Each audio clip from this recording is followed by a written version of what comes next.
Hi there, it's Jen from jennshomemadeology, and today we have the new Savour Tote from Sewfisticated Craft Designs.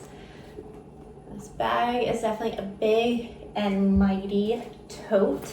I'm in absolute love with it.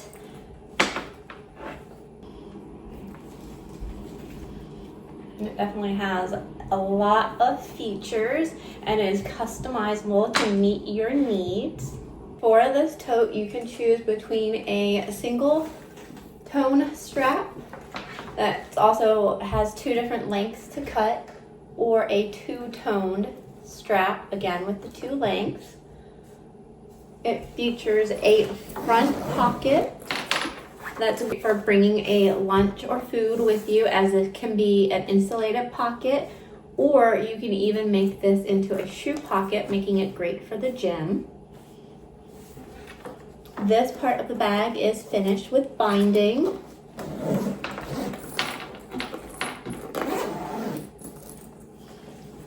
There's a back slip pocket that features a hidden zipper pocket.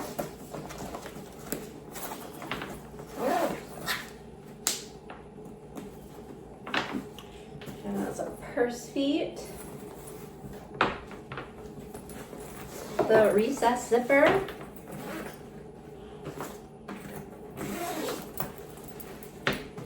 You got a nice big opening inside. Now when you're not using the lunch compartment, you can always squish that down, so then you even have more room inside of your tote in the main body. There's a key leash, an interior zipper pocket, along with an interior slip pocket.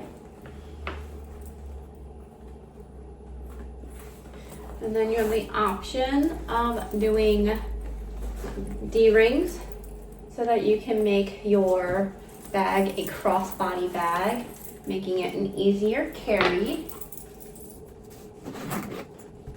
Now the pattern does give you customization ideas, as in keeping this whole panel solid and leaving out the front flat pocket, and then adding in a laptop sleeve on the inside and making this a laptop bag, which is super cute. I personally really love the shape and structure of this bag. Now I would rank this pattern as an intermediate and maybe kind of heading into the advanced category. Not saying that the construction of it is difficult, but depending on your materials, this bag can kind of be a lot of bulk around this final top stitching, especially right up here where you end up having your exteriors and the top accent pieces. If you use vinyl for any of these fabrics on top, that's where the bulk can really get in when you fold in and then you do your French seams, because the bag on the main body part is constructed using French seams. So that part right here just can get a little bit thick. So keep that in mind when you're choosing your fabrics. I did both of mine with like main part of the bodies vinyl, except for the front panel and the slip pockets in the back, and they were both fine. This one has a cotton canvas and then a textured weave vinyl, which was a little bit thicker than the checkered vinyl. So this one was a little bit thicker of a make for this part of the seam, but my machine was able to hand it quite well, though I do have a domestic that's a vintage, so she's a little workhorse on her own. But there were a few of the testers that have a domestic and were able to do it just based on the materials that they did use. Now I'm pretty sure I've probably said it about a few other patterns that it's my favorite so far, but this tote, guys, I'm in love. Like, I'm truly, honestly in love with this one.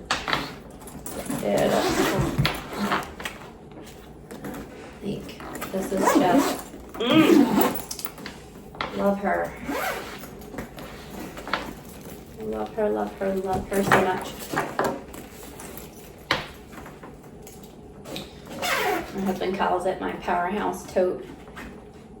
So in this tutorial, I'm going to make this bag. So let's go ahead and walk through our pattern pieces and supplies needed in order to make her. Now, I do spend a little bit of time going through the pattern pieces, just so those that have a little bit of trouble understanding how the pattern pieces be cut will get that clarity in this tutorial, though you can feel free to skip over that part if you don't need it. And then if you are interested in the link for the pattern or any of the supplies that I use, they will be linked in the description below. Okay, let's go ahead and get started. Now let's go ahead and go over our pattern pieces and supplies that we'll need for our Savour Tote. You'll need a piece of exterior for A.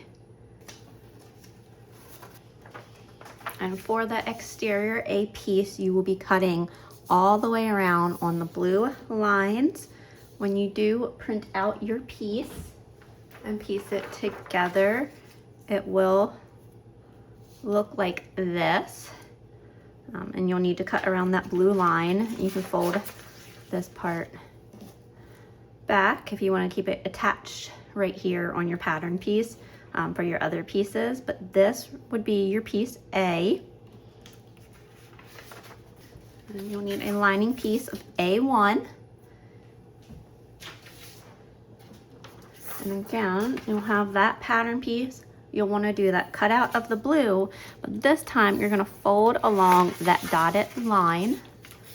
And this right here will give you your pattern piece for your lining of A1. An exterior piece of AA. This will be that front panel zipper pocket. And then you will need anywhere between 2 to 3 lining pieces for that front pocket. You will need 3 pieces if you are doing an insulated bag, as you will be sandwiching your insulated material in between 2 pieces for your back side. And then you'll also need a piece for the front. And then it is recommended for at least 1 to 2 of these for the parts that will be the back side of that pocket in the front to be of a fabric that is water resistant and that doesn't have like a back side to it. So like this is Sewfisticated twill, and there is a back side to the fabric, but looking at it, you can't quite tell. It's not like how cotton woven or like a waterproof canvas to where the back side is plain and you can sometimes have that backing. And then the front side is the print or the solid weave part. The twill allows for it to have no real right or wrong side. Another great fabric to use would be like ripstop. This is in that back part of the bag. This one goes on your flap, so it is covered by your front exterior flap. So this piece you don't need to worry about as much if you're doing different colors for your flap and the actual pocket itself. So again, you'll need at least 2 to 3 of these. 3 if you're doing the insulated pocket, and 2 if you're doing one for like the gym bag. Or just a normal front pocket. And these are pieces A1. And then here they are, that pocket. This is AA1 that goes on the flap. And then this is the other one piece of AA1. That's the lining. I have an insulated foam in between here and the other side of that insulated foam in the back. And then you'll need 1 to 2 pieces of AA3.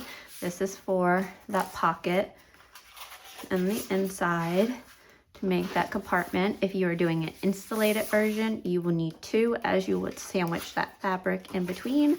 If you are doing more of like a gym bag or just standard pocket, you don't need any interfacing between, then you can just cut 1. If you are cutting one, make sure that it is, again, of a fabric that is water resistant and doesn't quite have that right or wrong side, such as twill, a hexagon ripstop, and or even the Vibrantvue.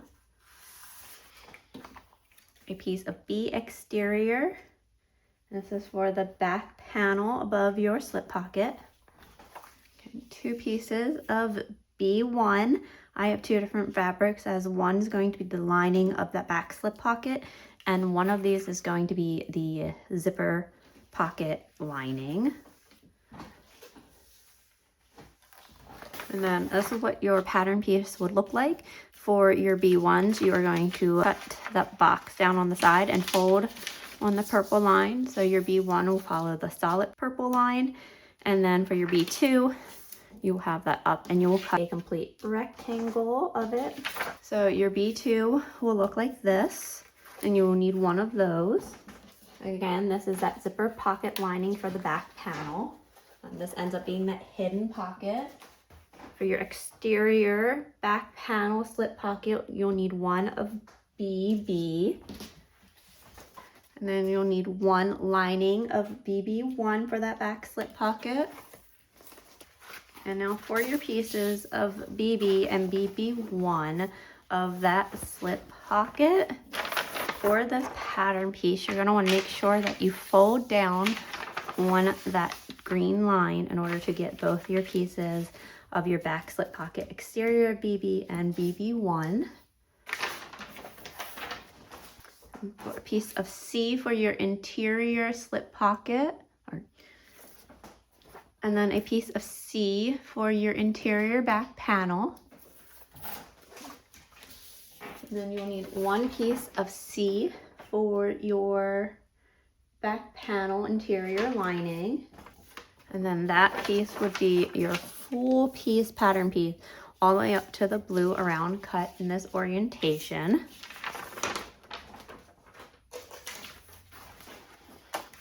Piece of C1 for your interior zipper pocket. A piece of C2 for your interior slip pocket. And then also for your piece of C1 zipper pocket lining. This will be your pattern piece, and this is the way that you'll want to cut it. Make sure that you're not folded on this edge. Your pattern piece is full out. So you'll measure this way. A piece of CA2, that's a non-frame material for your binding over your slip pocket. And then a piece of CC zipper overlay, again, a non-fraying material. And then 2 pieces of D exterior fabric. And then 2 pieces of D1 for your recess zipper. And then if you are doing a zipper tab, a piece of D1. If you're not, then you will need a zipper cap. Okay, and then 2 pieces of E exterior for your side panels. And 2 pieces of E1 lining. And then for this pattern piece, for your E's, you will go all the way up to the top. And then for your E1s, you'll want to fold along that green dotted line for your linings, and you are cutting out those little triangles. Just want to make sure that you're not snipping too far into that cut. You're just getting that little triangle piece.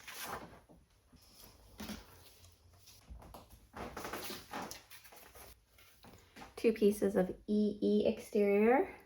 Again, this is for that top accent and along the inside of your bag. Piece of E1, these are your D-ring connectors. A piece of EE2 for your key leash. A piece of F for your base. And then a piece of F1 lining for your strap. So you have an option of doing a 2-tone strap. So you'll have to cut 2 pieces of A and then 2 pieces of B for the 2-tone, and there's an options of doing short straps or longer straps. And then there's the option of just doing your two-tone or doing the one-tone single type of strap, and that would be cutting just 2 pieces of those. Oh, okay, now while I'm on the strap, I'm gonna cover the foam that goes in there. You would cut 2 pieces of foam if you're doing that. I do recommend doing foam. It just makes it a nicer carry for a tote, especially with this tote, with it being so big. Having foam inside is very nice. This is the 2mm sew-in foam from Sewfisticated Craft Designs. And then a piece of stabilizer, a heavyweight stabilizer. This is the 1.5 Ultra Firm sew-in stabilizer by Sewfisticated Craft Designs. Now you can do the Pelletex 70. That is very similar to this. And then for this one, you will want to cut out the box.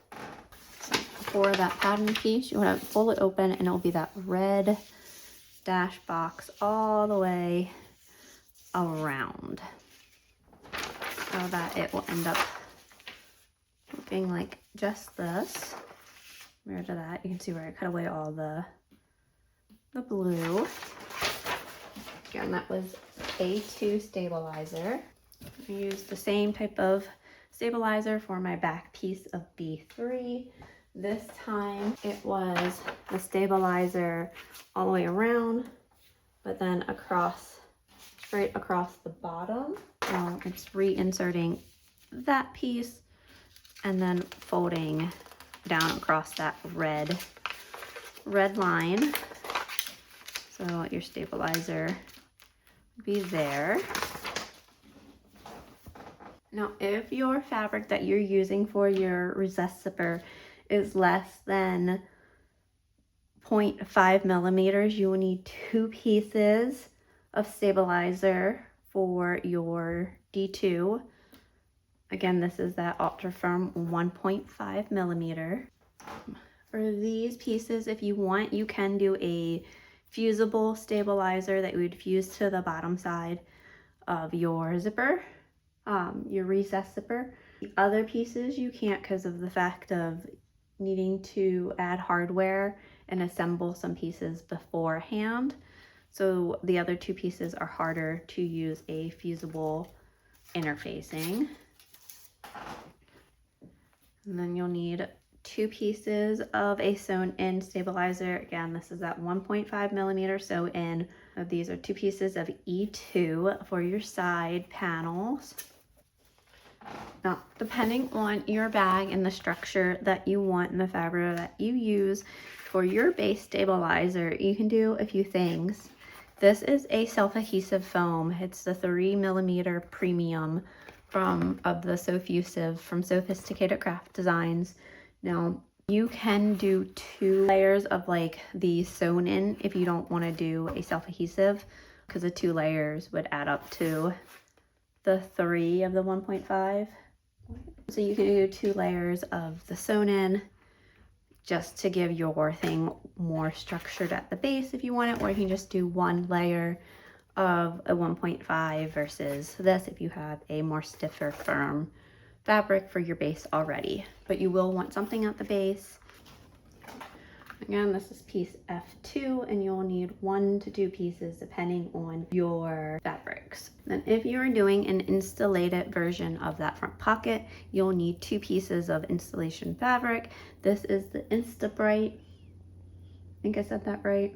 If you aren't doing the insulated version, then you will need at least 1 piece of regular firm weight stabilizer for the flap piece. And then you'll need 1 piece of A4 if you're doing the insulated version of the tote, or if you wanted a structured pocket, then you can also cut one of these pieces. And then a piece of ZAA with 2 pulls. This is your front panel zipper. A piece of ZB plus a pull for your back panel zipper. This is the hidden zipper. A piece of ZC1 for your interior zipper. This is the one that gets covered with this is the one that has the zipper overlay around it. And then your ZD1 zipper with a pull. This is for your recessed zipper. Okay. And then binding to bind around that interior pocket. A magnetic snap for your back slip pocket. 5 purse feet. Any tags or labels that you want to use. Okay, you can do a zipper cap or zipper end. And then if you're not doing the zipper tab fabric piece of D3, so this is optional depending on how you want to finish your end of your zipper. 2 D-rings. These will give you the option to make your bag a crossbody. If you don't want to ever have it as a crossbody, then you can leave these off. And then if you're doing the key leash, a 3/4 inch swivel hook. And then rivets, and in a way, tons of them. Now you will need at least 8 rivets for the outside of your bag. They will need matching caps, as you will see the front and back side of the rivets. These will hold your strap in place. These will reinforce those straps. And then you'll need 2 of them if you're doing the D-ring hooks, as they are added as reinforcement for the D-rings. There's also 2 on the side of the zipper pocket on the zipper overlay. There's 2 on the slip pocket. And then you can use 1 on your swivel on your key leash if you want. So that is a total of up to 15 rivets. At least 8 of those need to have matching caps and studs, as I know some people like to use the opposite of them when you don't see them in the fabric on both sides. So they'll use color of hardware that they don't use very often on that back side to save the colors that they do. Like I end up not using gold very often, so sometimes like I'll put this one on the side that you can see, and then have the other one of gold that will be sandwiched in between. I just want to make sure that you know that you need at least 8 of them that are matching full sets for your straps. Now I've gone over all of our supplies and materials needed in order to make our Savour Tote. Let's go ahead and get started.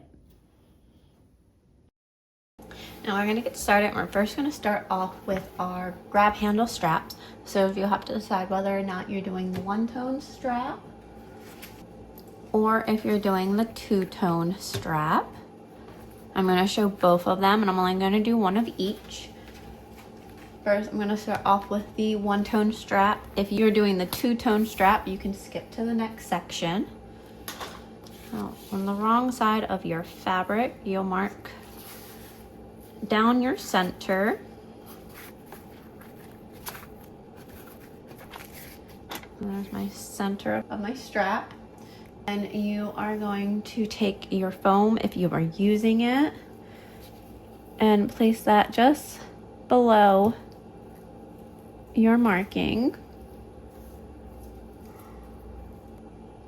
Now you're going to fold up each of your sides to meet the center.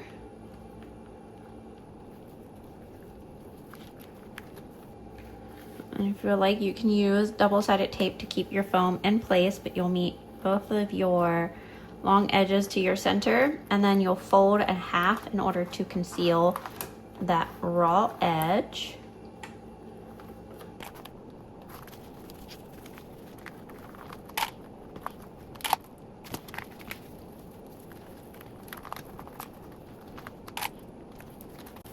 Then the foam is below that marking, folding over your top piece to meet that center, and then your other edge to meet that center, and you'll encase that foam.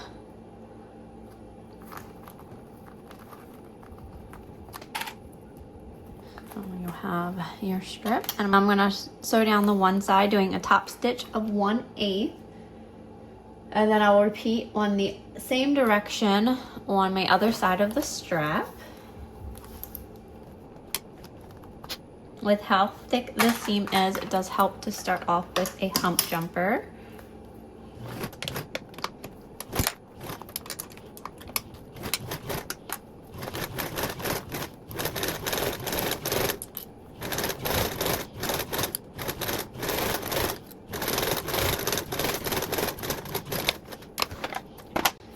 Switch down other side in the same direction. That will help your strap be straight rather than twisting and curling. Again, top stitch with a 1/8 seam allowance.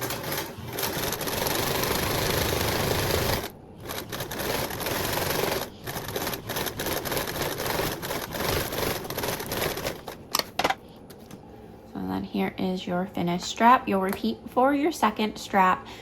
And then once you're done with your straps, you will skip over the next section of the dual straps and skip to the back panel exterior.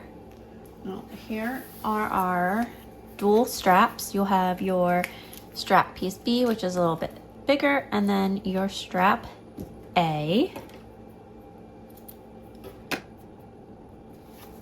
For your strap A, you're just going to go and find that center point.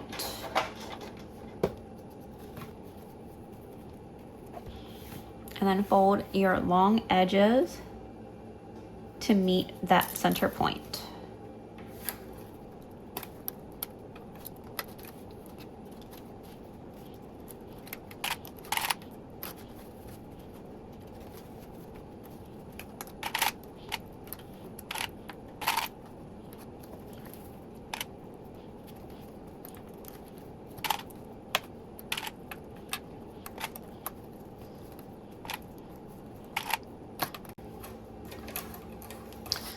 So there is your strap A. If you would like, you could put double-sided tape along both those long edges and double-sided tape down, meeting that center point. And then you're going to do that same thing for your piece B. And I will show you the double-sided tape way.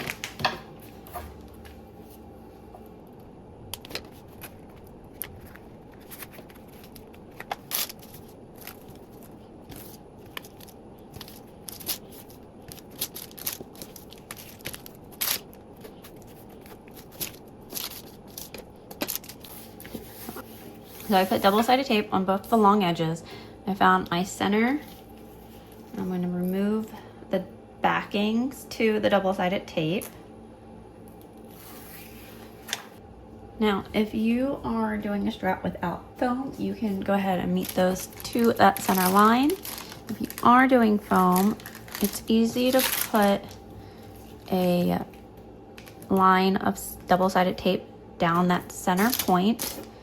This will hold that foam into place for you.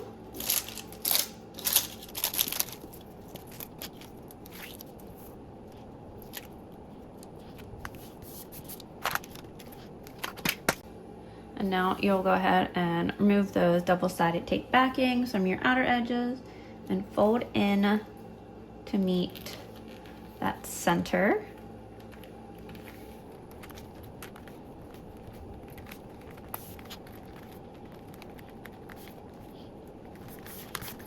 There's your strap part B.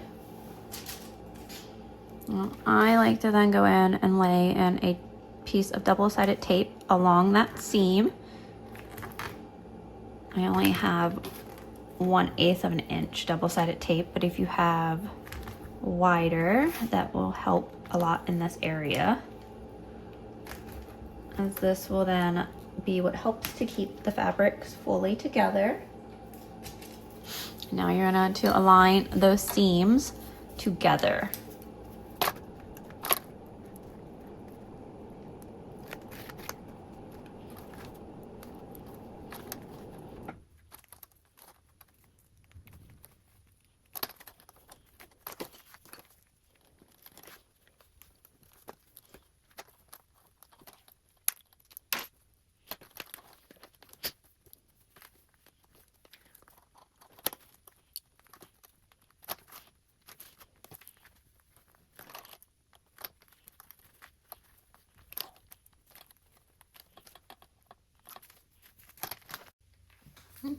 And now, once you get your strap aligned, I took a little bit of time to make sure that it was fully centered. I'm gonna go ahead and top stitch 1/8 of an inch away from this edge.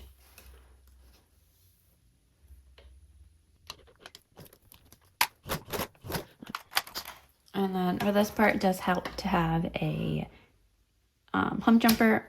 My hump jumper is really big for this and ends up not fully helping, so I find that using layers of fabric will work. So this is layers of vinyl sewn together just to help give me the same amount that I'm sewing over.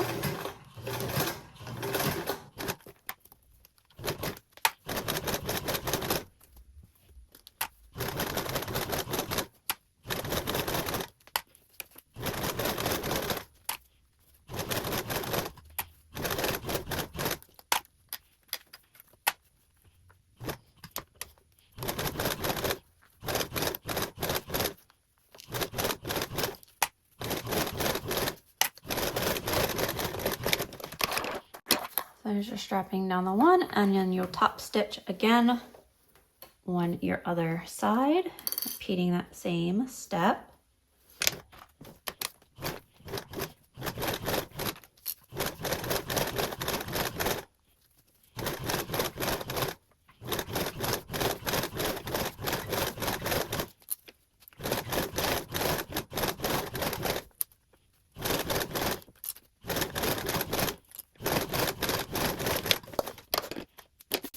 So that will then be your strap, and you'll repeat for your second one. And then you'll continue on to the next part of your back panel exterior. Now next for our back panel, we're going to be attaching our magnetic snaps. You'll need your piece of B and then your lining piece of BB1. I'm just going to work with my B piece. I'm going to take my pattern piece and then transfer over the marking. And from there, I will take my washer, center my marking within the center of the washer, and then draw in or transfer over the markings for where the slaps will be for the prongs. And then I'm going to make 2 small snips. You can use snips or you can use your seam ripper to get through the fabric. You don't want to make your cuts too big, because you don't want your snap moving around. But you do want it enough that your pegs will be able to fit. And we're going to attach our female snap to this. If you have a directional print, this is the top side and this is the bottom.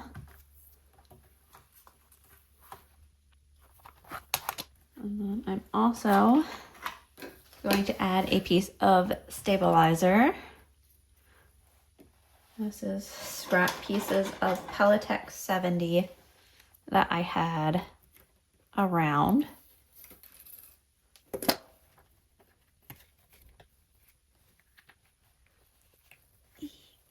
This one could have been a little bit bigger of a piece. And then I'm going to add in my washer and then face my prongs out. And then grab a piece of tape and cover up that. That will help the hardware not rub into the lining. And it will also keep your hardware in place, give it a little extra security too. So there's will be your piece of B. And we're going to repeat that same process with our lining. This is our lining piece of BB1. And for that marking, you're going to make sure that you fold down your pattern piece and take your marking from that edge. There's also measurements in step 3 for each of those if you rather measure down versus transferring markings.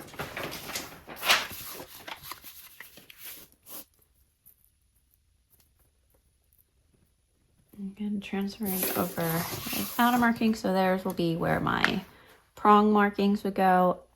I don't know if you can really see it. Right there's my transfer marking. This is the right side of the fabric, making my marks along the top edge.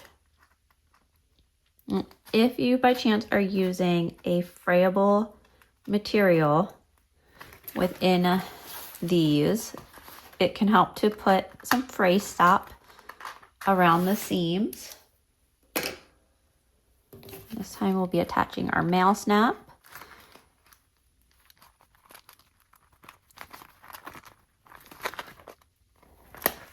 Making sure that your right side of your fabric's up and along with your snap. Add a piece of stabilizer too. And then my prong, or my, and then the washer. And then move out my prongs to reduce bulk and add that piece of tape.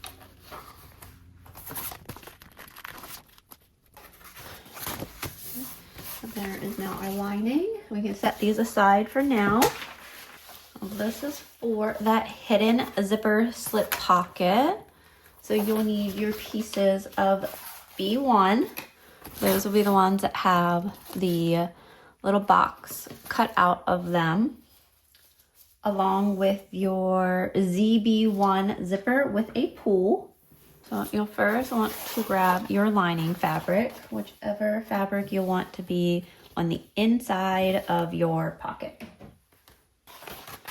And you're gonna have that right side up. I'm gonna take our zipper tape and singe our ends.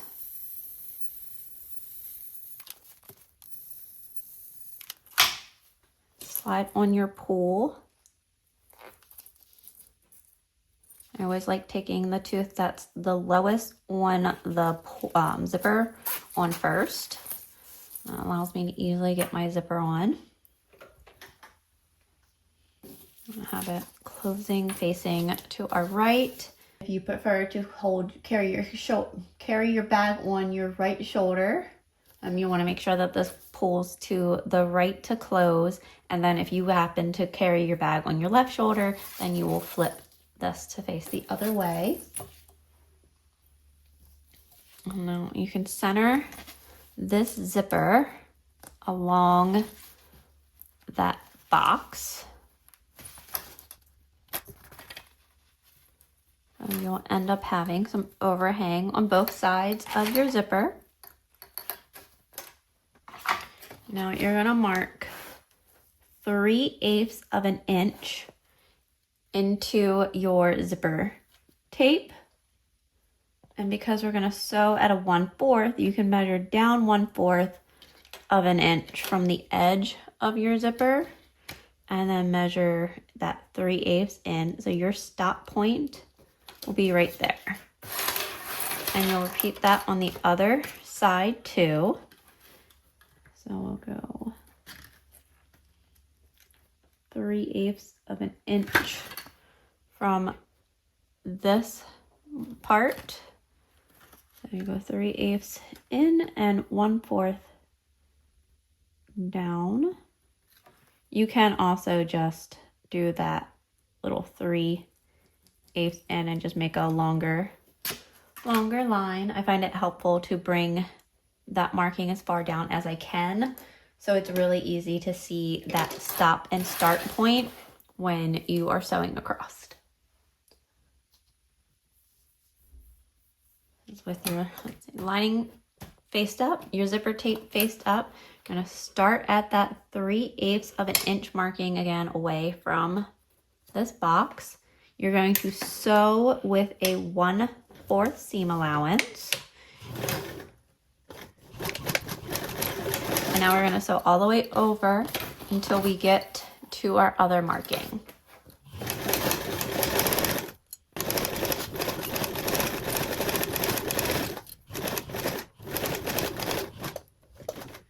Now you want to stop at that marking and not go any farther.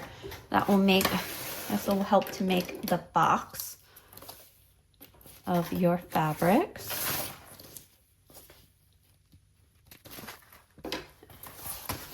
So you stop and start it within those markings. Now you can take your other piece of B1 and now place that right side down and sandwich in your zipper.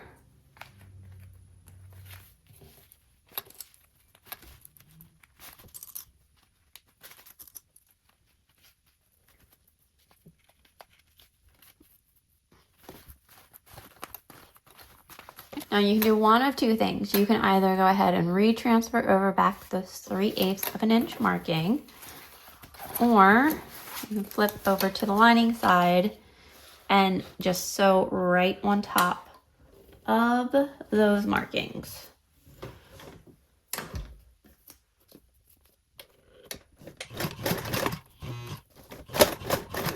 And again, you'll be sewing with a 1/4 seam allowance, or over top of your previous stitching.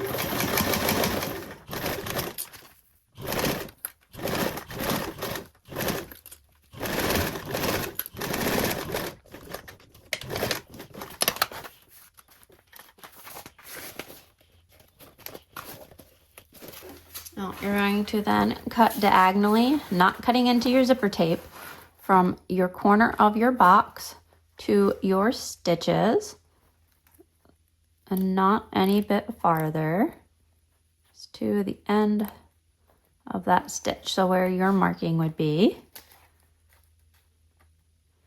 And you'll do that to both sides, your lining and your exterior, to your zipper pocket lining and the actual lining. Didn't cut into that stitch, but it's right on that corner.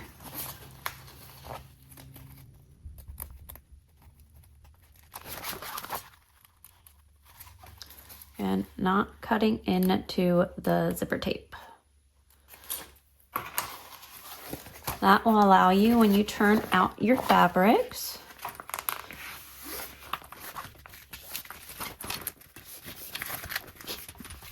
press that seam down, but you're then going to fold back your fabrics to make your box sides.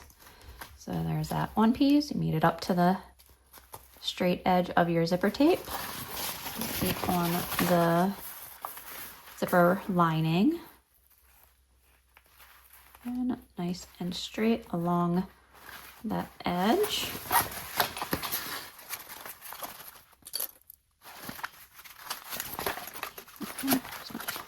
Turn out.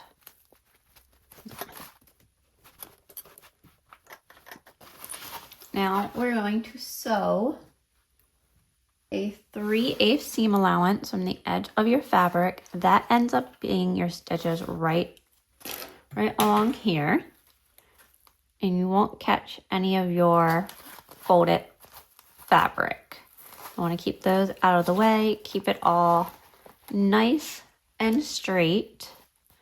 That will lead to a nice straight box. But you'll end up stitching right along here.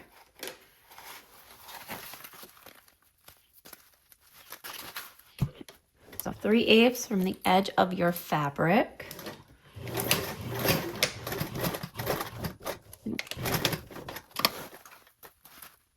I sewed down to that point, but I didn't get this fold in there. It's right before that. So that way when you fold this back, you have a nice strong box. And your fabrics are all lined up. And I'll repeat that for this side.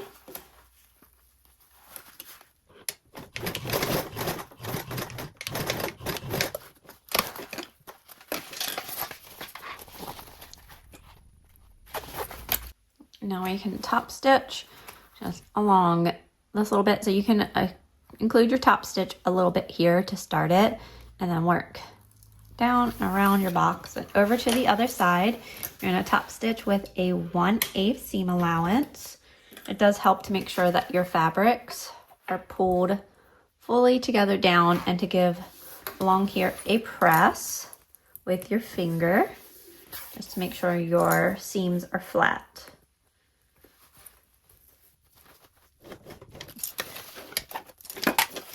And I'm gonna sew with that 1/8.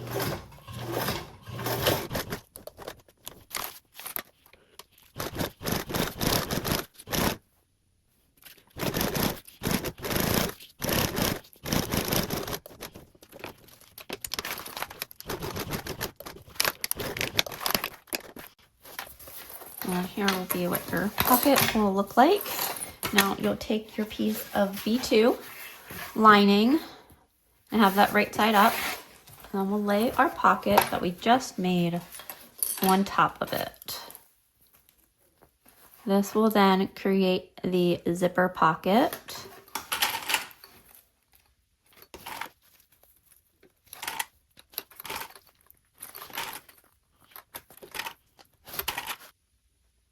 Now we're gonna base along our zipper, just the zipper part of it, with a 1/8 seam allowance.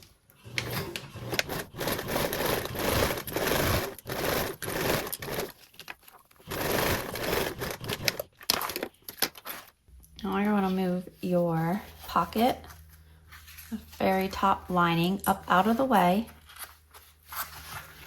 so that you just have your 2 zipper pocket linings. You're gonna clip around and along the bottom so that we can close up our zipper pocket. We're gonna sew with a 1-inch seam allowance so that way we can reduce the bulk of the seams later on and remove these layers. Again, sewing with a 1-inch.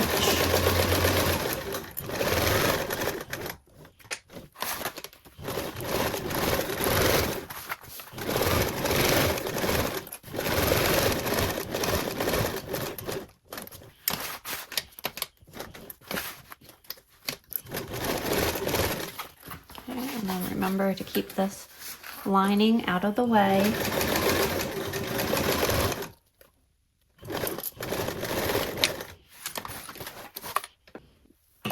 We're now going to trim down that lining so that there's about a 1/8 of an inch remaining around.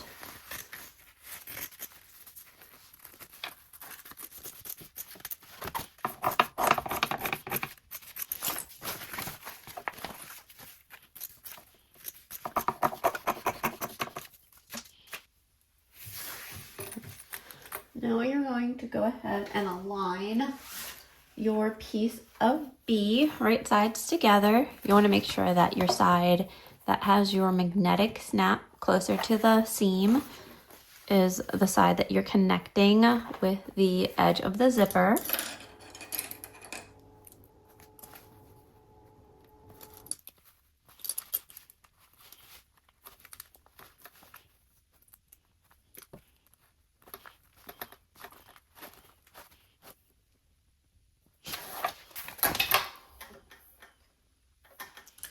Now we can sew this with a 1/4 seam allowance.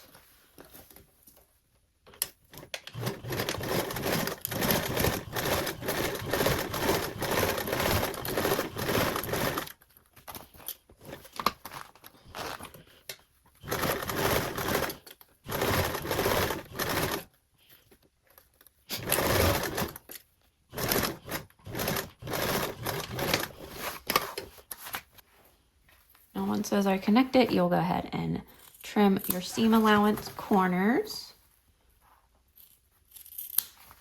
And then turn your fabrics right side out. You'll push that seam up towards your exterior, so away from your zipper. And then you'll top stitch along the seam. So you can top stitch the seam, this join seam up with a 1/8 seam allowance.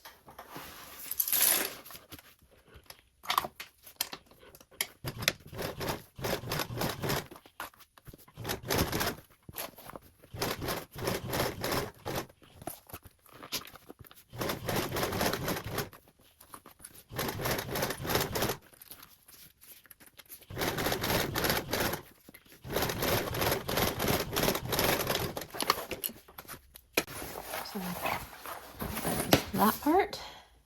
And we can set this aside while we work on the slip pocket.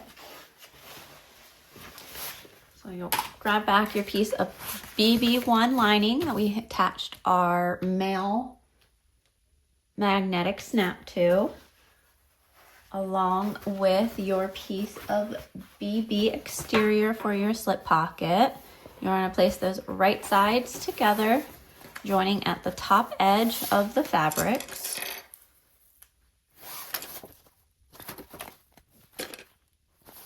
And you're going to sew with a 1/4 seam allowance.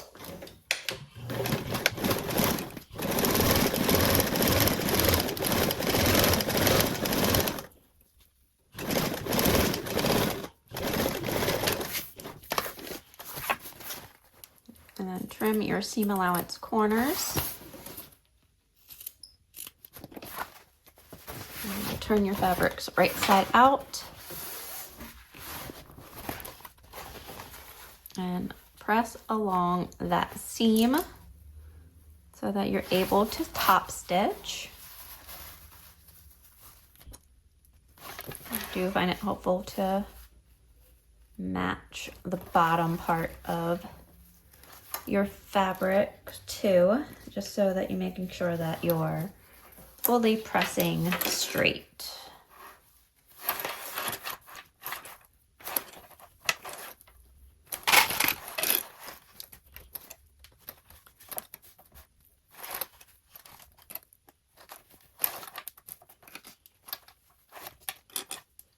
Now you can top stitch that join seam with a 1/8 seam allowance.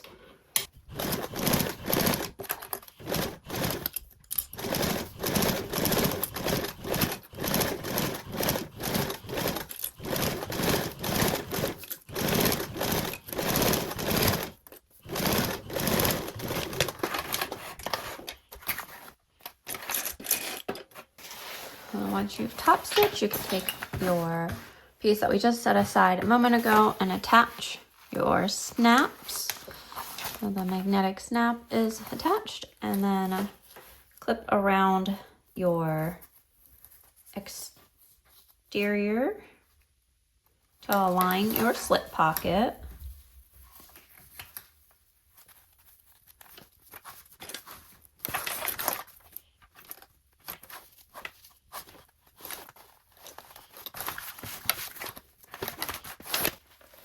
One of the things I do like to do is just to fold my pocket in half and to make sure that my slip pocket is starting and stopping at the same point on both of the edges. Now it should with all your fabrics lining up, but I do just like to double check that to make sure.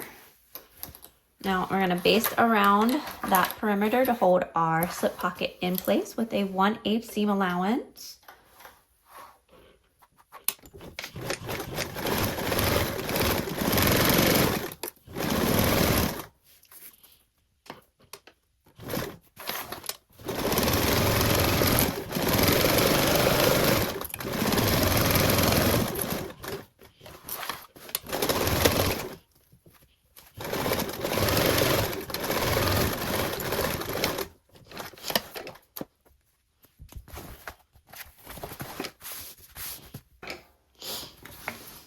So now there will be that. There's your slip pocket with your hidden zipper pocket. And then the magnetic snap. And you'll be able to set this aside while you work on your back panel interior. Now for the back panel interior, we're gonna start off doing a recessed zipper. So you'll need your zipper ZD1 along with its pull. Singe our ends of our zipper tape.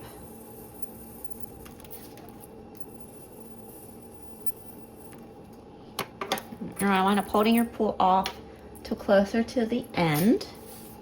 We're going to make the ends of our 90-degree zipper for our recessed zipper.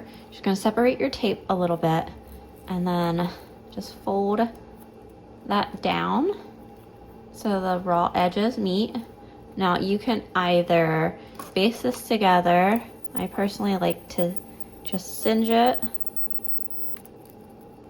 I've seen people take lighters across the seam. That scares me, and I would be the one to burn myself. So I do this. You can also use hemostats or another type of gripping tool to kind of hold all your pieces in place to keep your fingers out of the way. So you can do that. I will say be careful doing that with this, as this is essentially like electric tasing, and you will kind of get like that little shock tase feel if it touches the metal.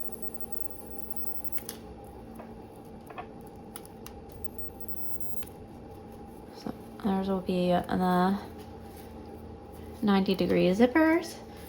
And then before I separate this, I'm going to take my teeth and I'm going to see which one has the lowest tooth.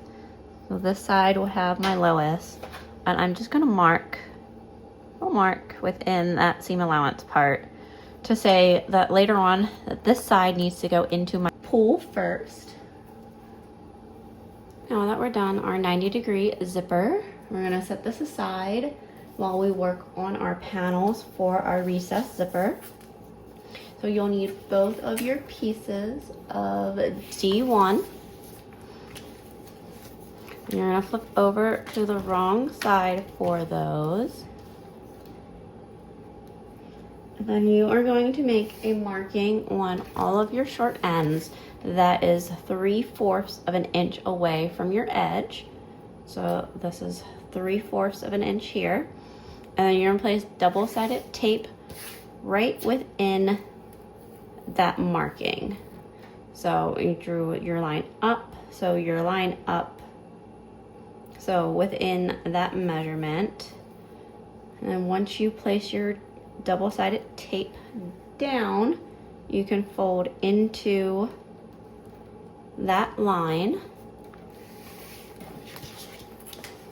Again, there's that marking. My tape is just below it, and then folding up to meet it. And you'll repeat on your other piece.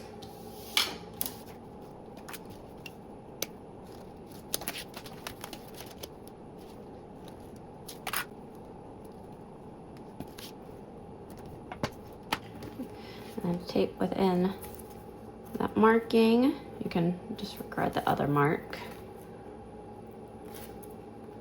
And then fold this edge to meet.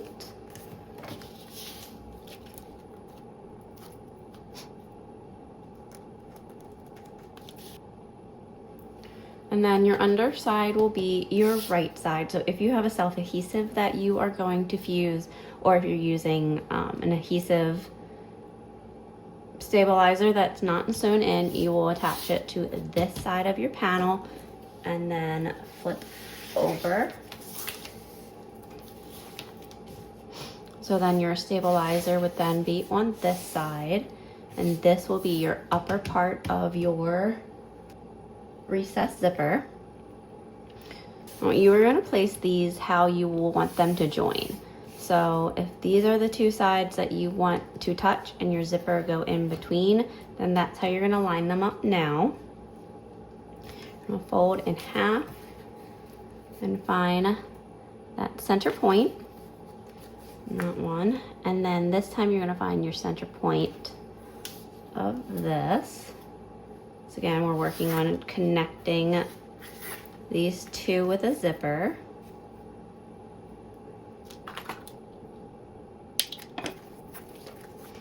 And now to your right hand side, you're going to mark 3/8 of an inch from that center marking. And you'll do that on both of your panels. You can make sure that those markings line up. Now you'll take double-sided tape along that edge from the marking one down.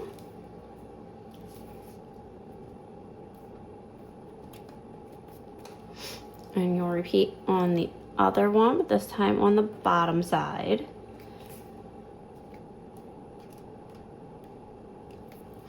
And take your zipper, and I have mine marked so I can easily see what side I'm gonna put together first, later. That's for when I'm slipping on my pull. Now I did separate the zipper, and you're gonna put them to where the teeth are facing your fabric. And that 90-degree end is matching where that line we made is. So I'm going to remove that backing of the double-sided tape. I'm going to take the zipper tape, match that raw edge against this edge, take my 90-degree end and make it match that marking.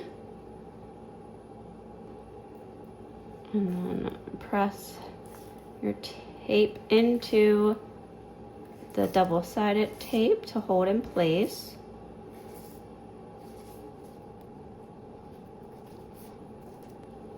And you'll repeat on your other side.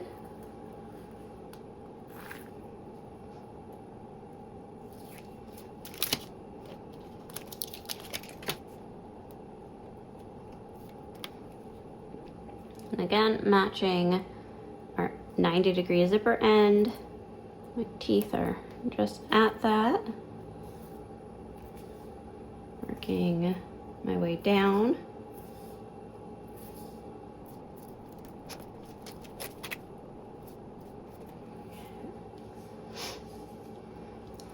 This is what it will look like now. And then you'll fold these in half, sandwiching that zipper.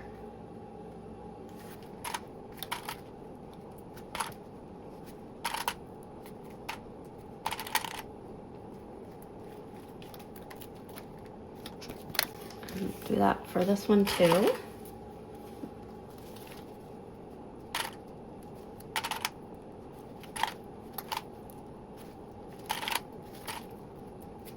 And when you fold, we'll have that center point right in that middle.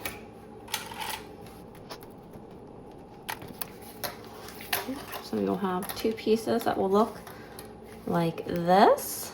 You want to make sure that you can touch your tapes together and that the tails are sticking out at the same end. Now we're going to sew down this side that has our zipper tape with a 1/4 seam allowance.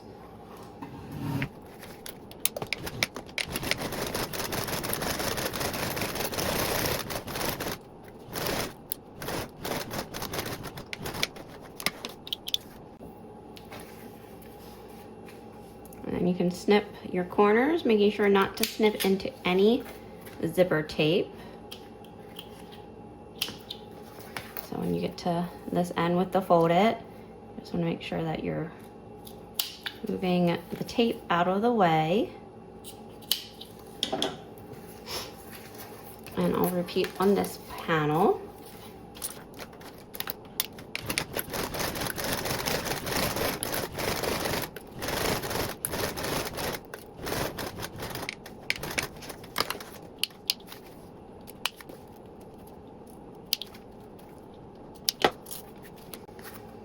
Now you can turn these right sides out.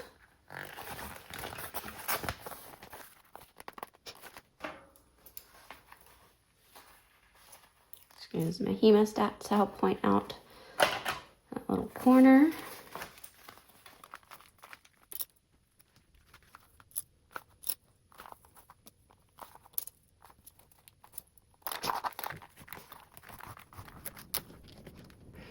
And before you close these up, make sure that you insert your piece of stabilizer if you are using a sewn-in.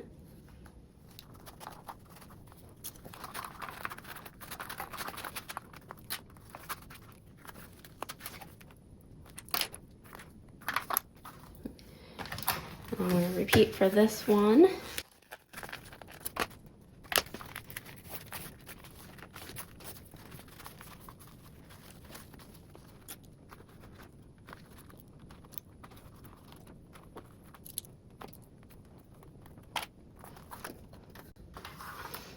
Now we are going to top stitch around the whole perimeter. I like to grab one of the raw edges first and then go over top of the folded edge and work my way around. Feels like that gives me a good spot to hide my stitches and to do good top stitching. Hump jumper will be helpful in this area to not get skipped stitches. I'm just top stitching with a 1/8.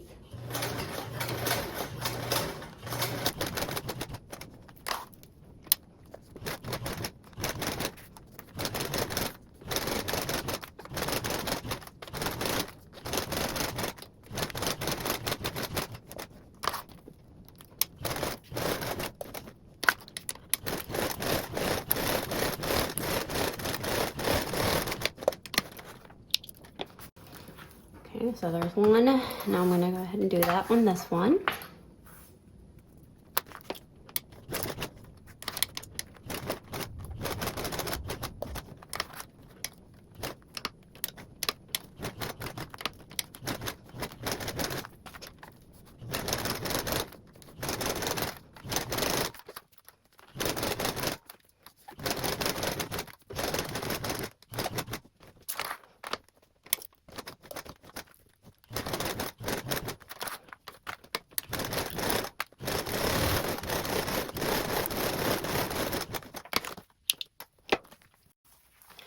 So then there are your two recess zippers. Now we can set these aside while we work on our interior back panel lining. I'm gonna go ahead and work on our slip pocket. So you'll grab your piece of C2 and you'll have that right side up. And then you're gonna meet the bottom of it to the top of your fabric. And we're gonna clip along the two short sides.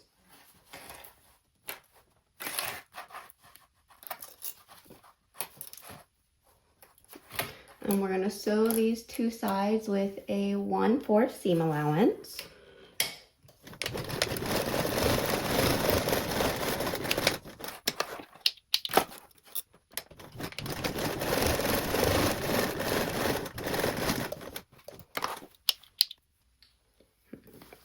And I'm gonna trim these bottom seam allowance corners. And then we're going to turn our fabric right side out. Now if you used a print like I did, you're going to have one side that will be upside down, which won't matter too much because that will be inside of the pocket. And then you'll have one side that will be correct. So this will be the correct way my pocket will go. And that will be the interior. That will be upside down. It'll be fine.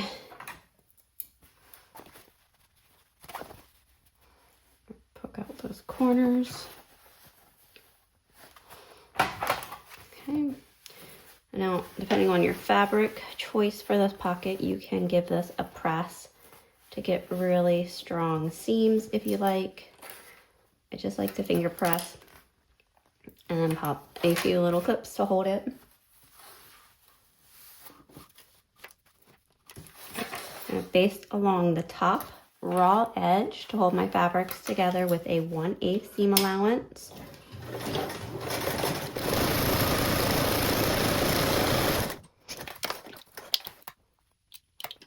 And we're going to take our piece of C2A, which is that binding, and we're going to turn over to the wrong side. And then we're going to place 2 strips of double-sided tape along it.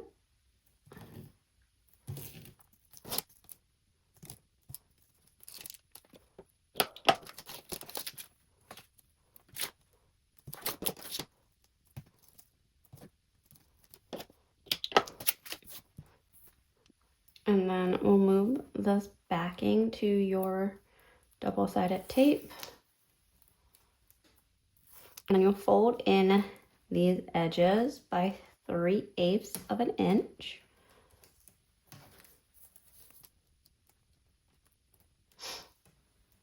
And that will make it just the size of your fabric, with a little bit of overhang just to conceal the edges completely. And you're gonna go ahead and place this evenly over the edge, which it does help, at least me, to have a few center points of my binding to line up that raw edge with.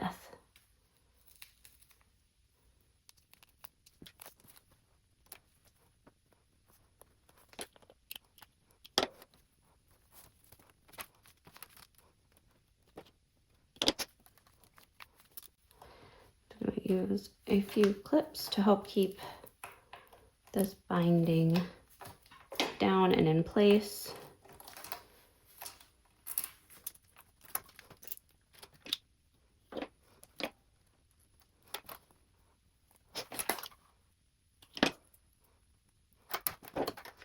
And we're going to do 2 rows of top stitching, 1/8 of an inch away from the bottom, and then 1/4 of an inch away. So I'm essentially just going to do 1/8 of an inch from the bottom and then 1/8 of an inch from the top side. I'm going to do the bottom side first. And then the hump dumper definitely helps out in this area too.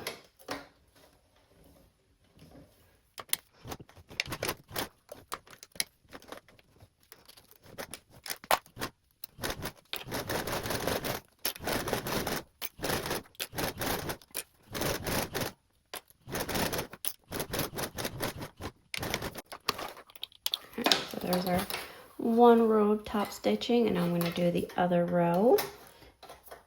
If you really would like, you can just do the 1 row, but this will help flatten that binding.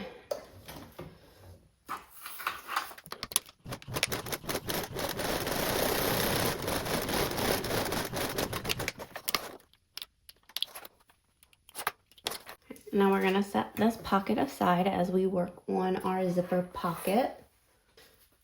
So you'll need your lining of C, right side up, and then your zipper overlay of CC. Turn our zipper overlay over to the wrong side so that we can do 2 rows of tape.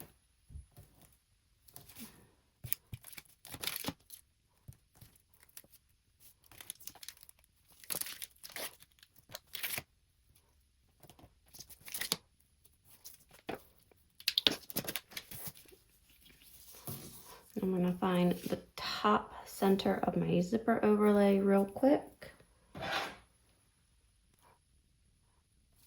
In the top center of my lining.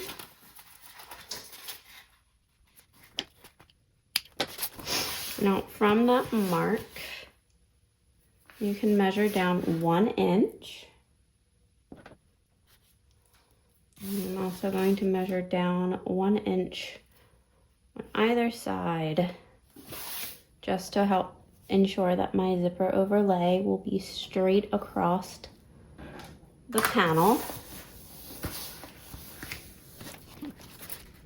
So if you would like, once you've made your 1 inch marking, you can also make a marking across that 1 inch down. I can just press it a little bit and that will make a little crease in my fabric. I'm going to remove the backings to the double-sided tape.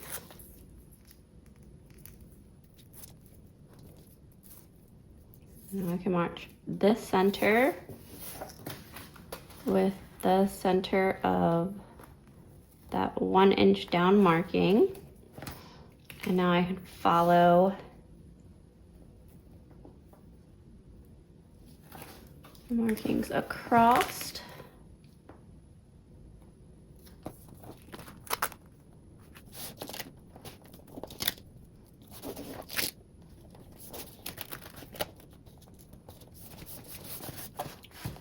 And now I'm going to stitch around the outside perimeter with a 1/8 seam allowance.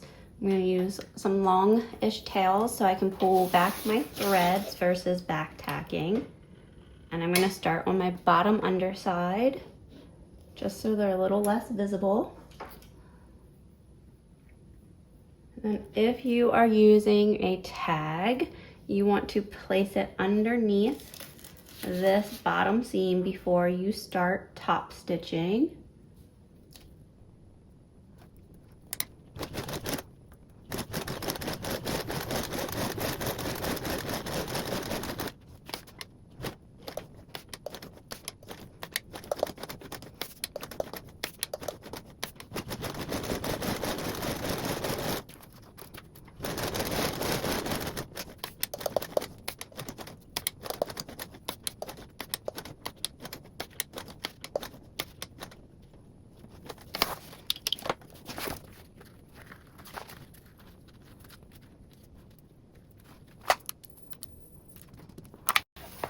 So now there's that with the tag on and then top stitched around.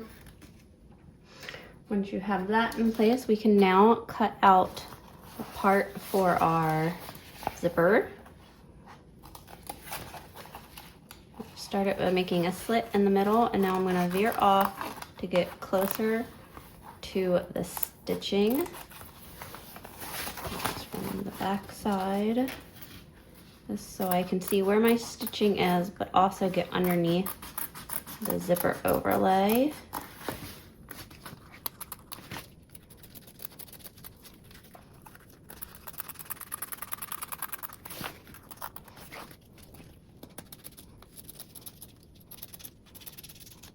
Now it does not need to be uber perfect. You just want it so that it's not able to be seen from the front side of your zipper overlay. Now we're going to set this aside while we work on the zipper pocket for it. Need your zipper ZC1 and its pull. You also need your zipper pocket lining of Z1. Now this is the one that you'll have facing the nice tall way, not the long way, the tall. And we're gonna have it with the right side facing up. Take your zipper tape. We're gonna line it against the top edge in a moment, but I'm going to singe my ends of my zipper tape. And then slide on my pull.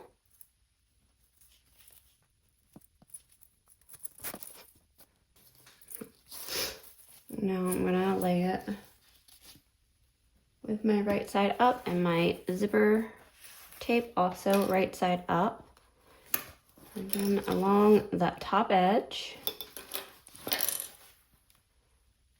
And we're going to base that on with a 1/8 seam allowance.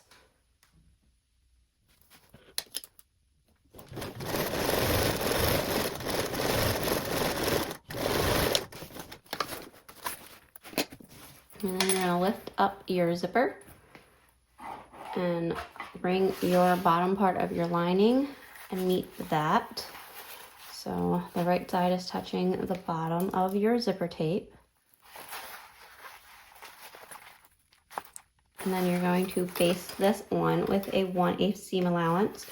So you end up having a tube with your right sides of your lining touching, and then your zipper teeth on the outside.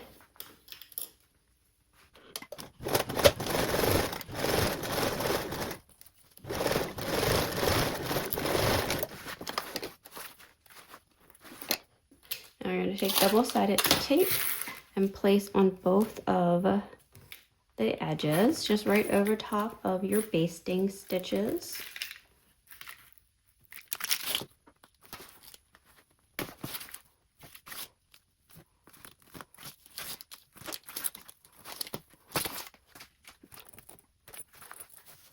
And then you'll remove the tape.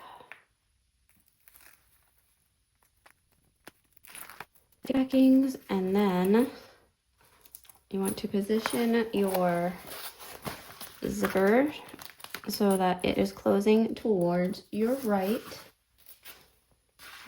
And then you can position your zipper in the middle of your zipper box.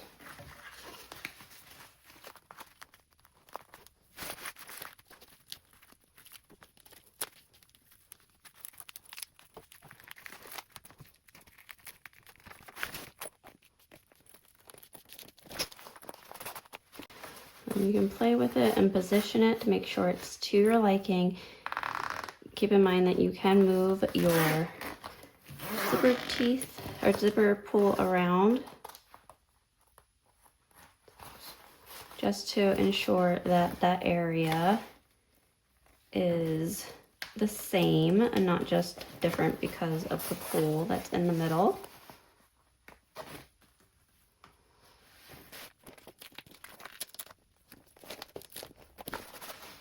Okay, and now I can lift my zipper lining up and top stitch the bottom part of my inner zipper box. And we'll do that with a 1/8 seam allowance.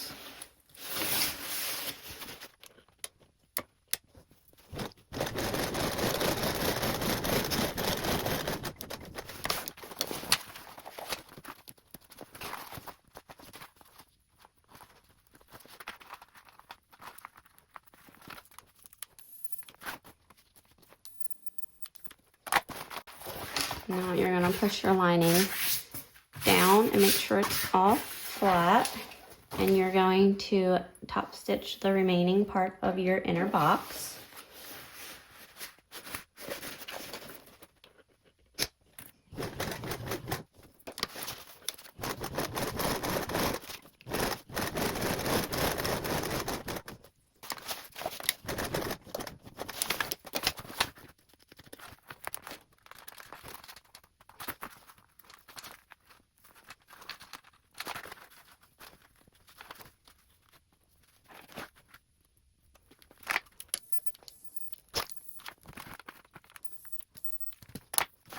We're going to flip over to the right side of the lining, and you're going to fold it off to the side so that you can expose your zipper and the side of your zipper panel lining.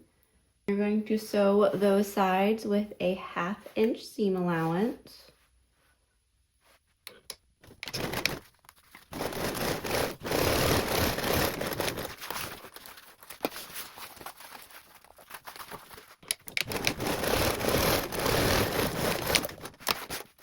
Now that close your zipper pocket. We have this and our zipper pocket. Now we're going to attach that slip pocket that we made. But first, you want to make sure to grab your zipper pocket lining and pull that up to the top of your bag so you do not sew down your zipper pocket when you're sewing on your slip pocket. I'm going to clip it up so that way it's completely up out of the way. Now we are going to find the bottom center of our panel.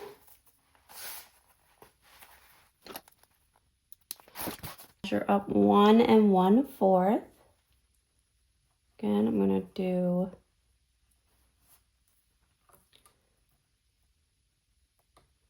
that marking up an amount, and I'm also going to do them on the sides a little bit just to help straighten my pocket along the bottom edge. I just know some can find that center point, but then they'll attach it a little crooked. This way, if you find that center point, you can then follow the whole bottom edge of your pocket across the same height. Finding that bottom center of this pocket, I'm going to make sure that if you're using a directional print that you're putting the front of the print up correctly, matching that center. And you can use painter's tape to help hold your pocket in place.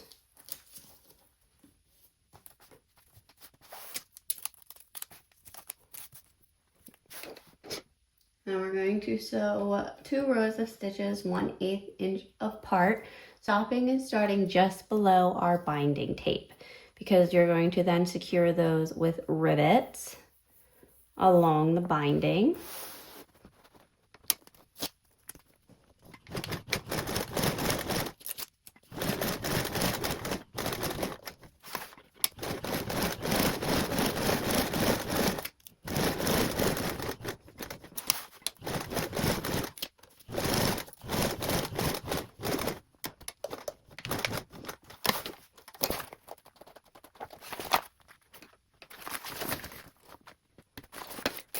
If you're not very hard on your slip pocket, you could possibly get away with just doing 1 row of stitches, but I am going to do the second row of them so you can see it.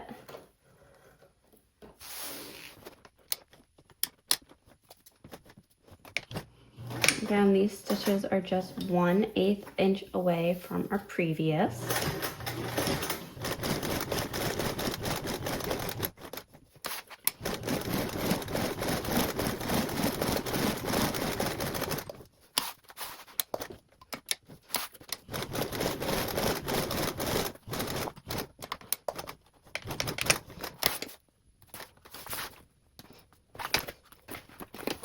And then, if you would like, you can stitch a row of stitching down the center in order to make 2 slip pockets.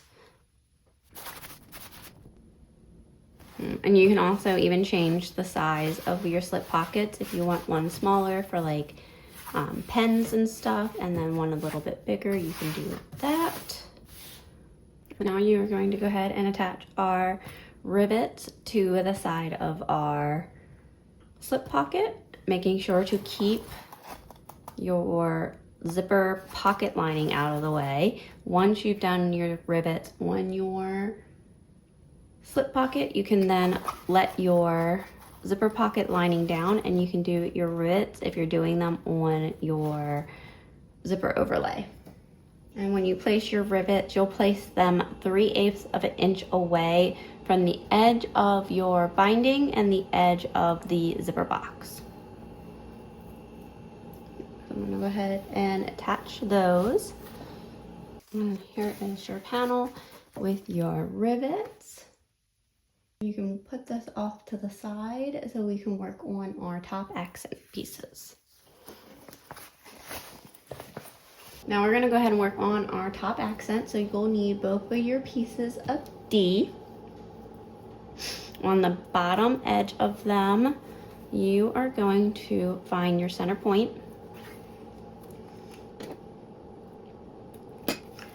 And then measure out on each side 2 3/4.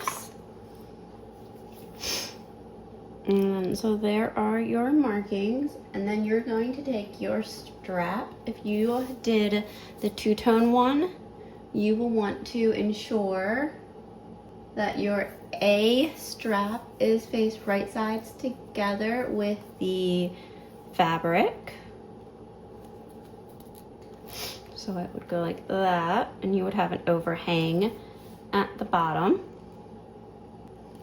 And then if you did the single strap, that your side that has your folded joined edge, so this is just the plain folded edge, this is the ledge with all the layers, that they are facing outwards. Because if you face them inwards, your front side of your bag is then going to see this seam over the front.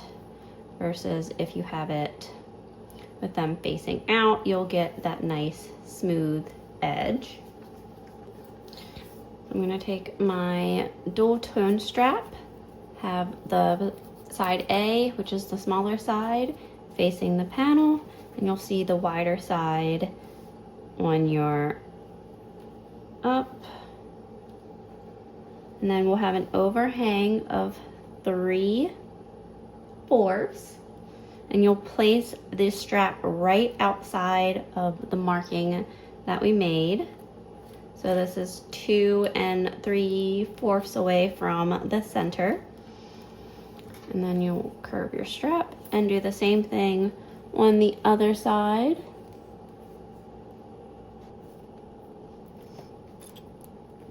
Now you can baste in place.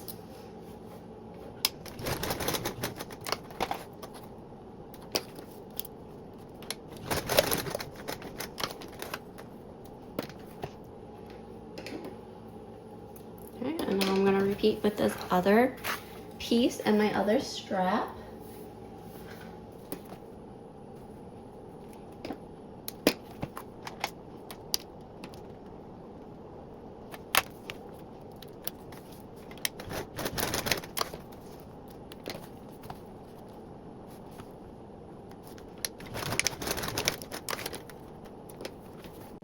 Now we can set one aside for our front panel assembly, and we will keep one of them to work on with our back panel assembly. I have my one accent piece off to my side. I'm going to grab my lining with my zipper pocket that we made. You're then going to grab your recessed zipper that has the right side up, so your teeth are facing to where the zipper tail hangs off your left side. You're going to find your center point of it on the raw edge, and then you're going to match that center point to the top center point of your lining, and you're going to clip across.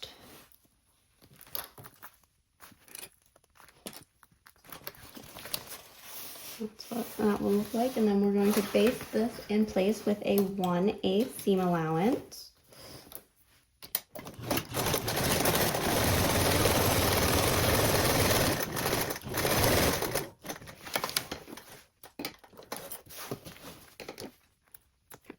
And now you'll take that top piece that you had off to the side. Now you're going to place that right sides together along the top edge.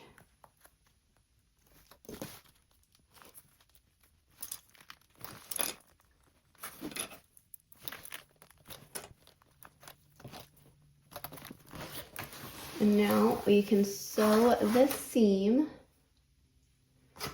with a 3/8 seam allowance.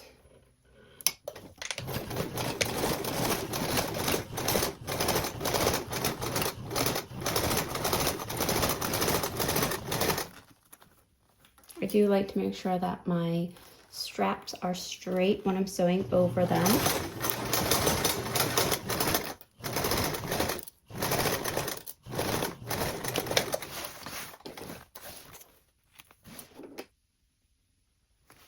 And we're going to snip our seam allowance corners. And then you're going to press your seam towards the back panel. So you're going to press it down towards your lining.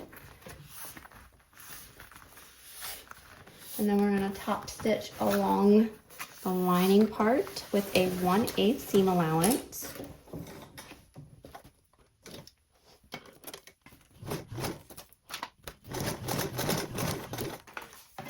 And you will most likely need a hump jumper when you're switching heights along your zipper.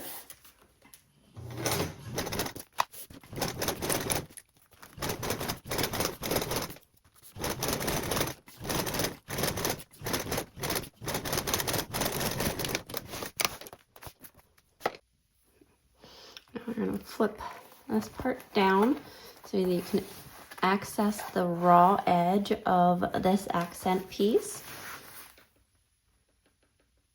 You're now going to grab your back panel that we made that has that slip pocket.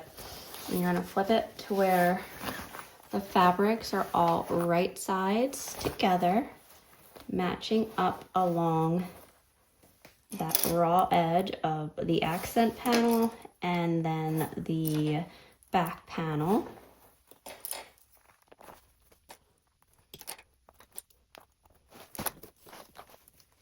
You're going to sew with a 3/8 seam allowance.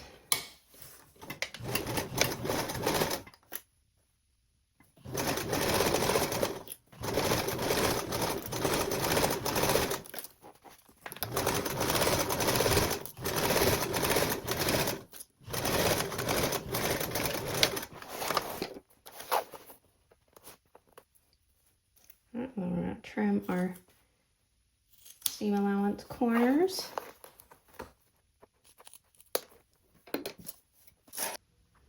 Now lay the panels out flat. Press the seam real quick. This will help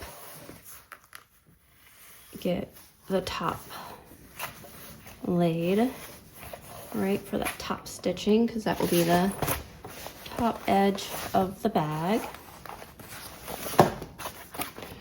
And now we're going to attach, or insert in this case, the stabilizer of B3. Now this is a sew-in stabilizer for this one. You're not recommended to do any adhesive just because of all the hardware and the pockets and the seam. So either do a sewn in, this is the Sewfisticated 1.5 millimeter, that's similar to the Pelletex 70, or you can do a self-adhesive foam. You'll want to get it as close as you can up to the seam. If you have trouble keeping it up there, you can definitely use double-sided tape or even like basting adhesive spray. Though you do have to wait for that to set a little before you move it. So not use the double-sided tape, just a little bit, just to help keep it a little bit there. Pull down the lining so that you are encasing your stabilizer and that your fabrics then become wrong sides together so that your exteriors are all on the outside now. And then I'm going to go around and clip my fabrics together.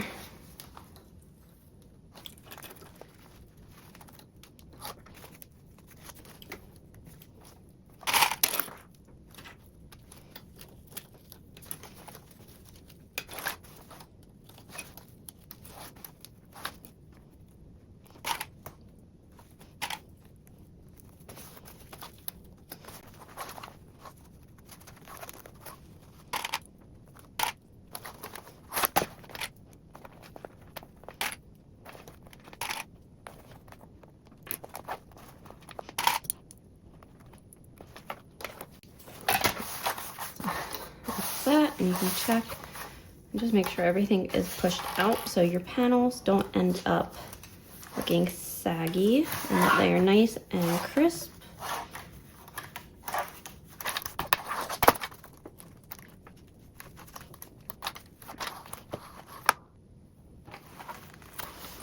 Now you want to ensure that the grab handles and zippers are out of your sewing area. We're going to top stitch along the seam and baste around the perimeter.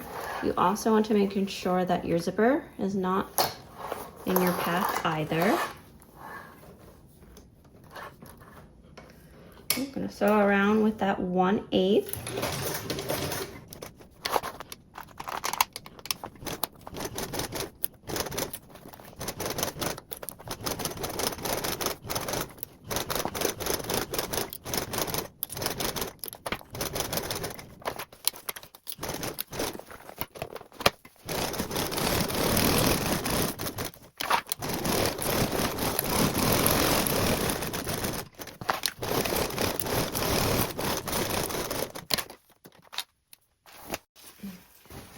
there's that panel, our exterior,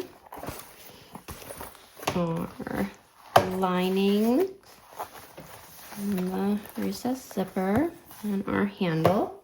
Now, I want to flip over to the exterior part of our bag, and we are going to measure down 2 measurements from our top edge, and you're going to center it within your strap. So you're going to measure 1 inch down, and then you're also going to be measuring 3/8 down, and these will be the places for your rivets. Now these are the ones that you will want matching caps and studs to.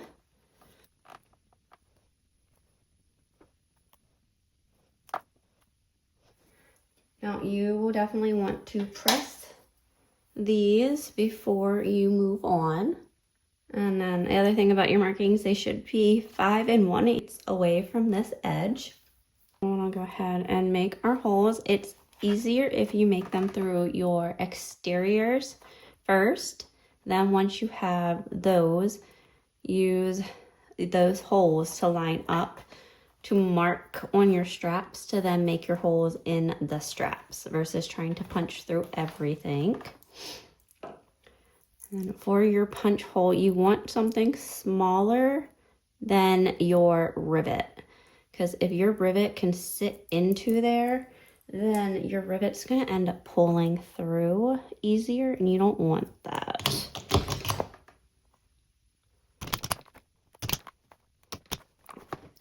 So those are those 2 holes, and then take a marking tool and just mark in there. And then you can take and punch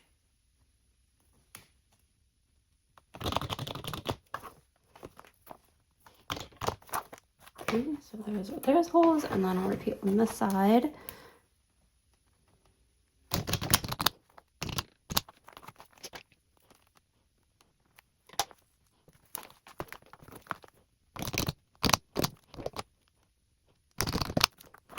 Now this is where you'll attach these rivets.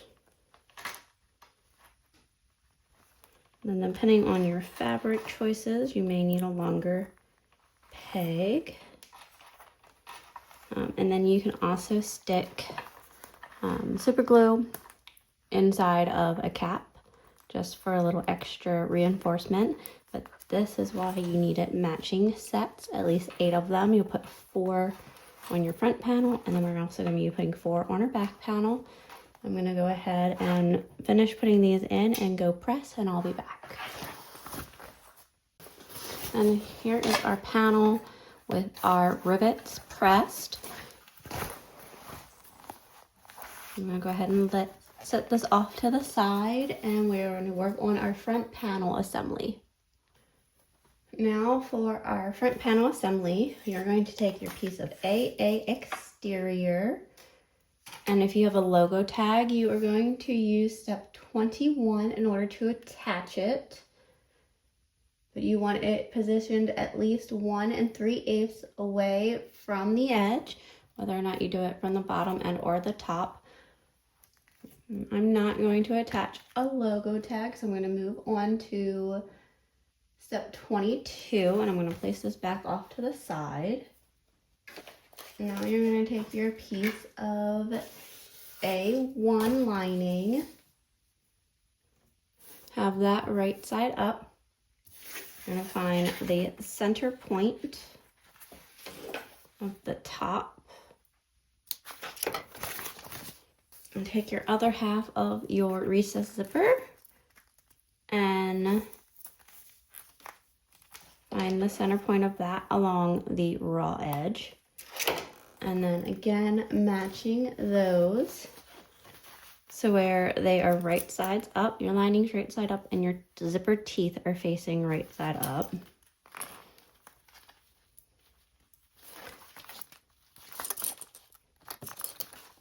And then you can baste on with a 1/8 seam allowance.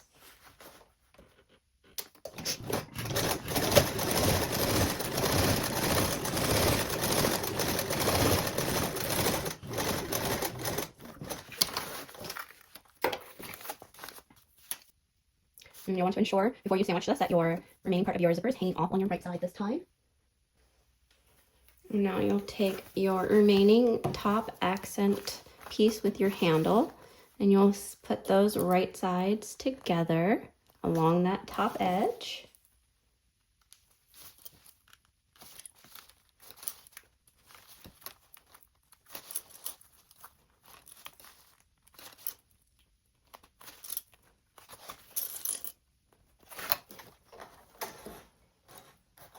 And we're going to sew with a 3/8 seam allowance.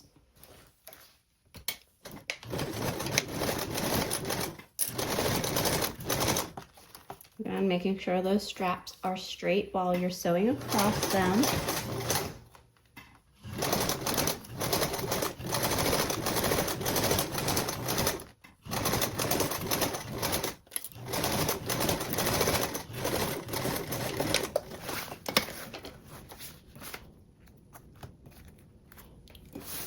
And then snip.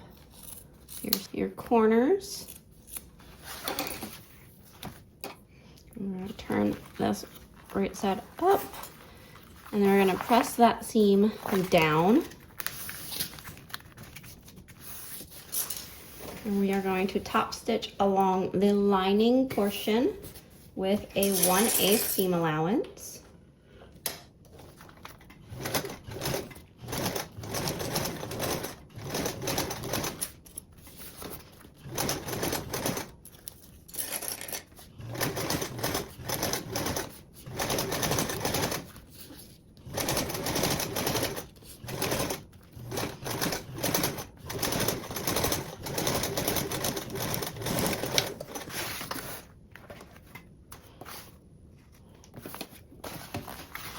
There's that. Now you're going to grab your piece of A exterior, one with the arch. We're going to place that right sides together along that top accent piece. So you'll have your zipper and all down there and out of the way. And just be the 2 layers of fabric.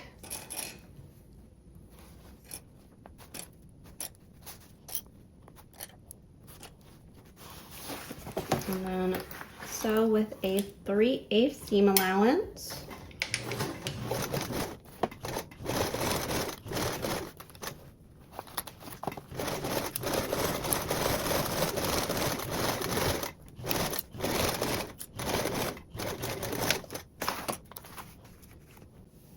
And then trim those corners.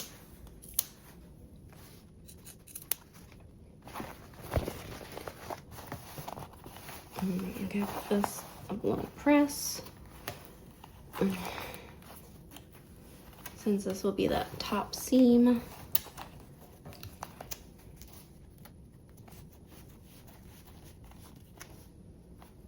Now again, we are going to want to get our stabilizer as close to the top as we can. So again, if you need to add in any double-sided tape to help it stay, you definitely can do that. And you'll be using your piece of A2.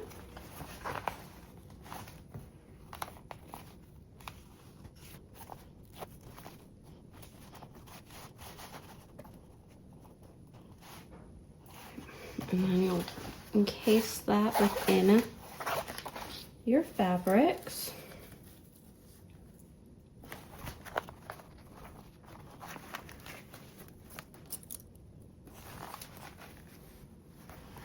And this will be just like the back panel.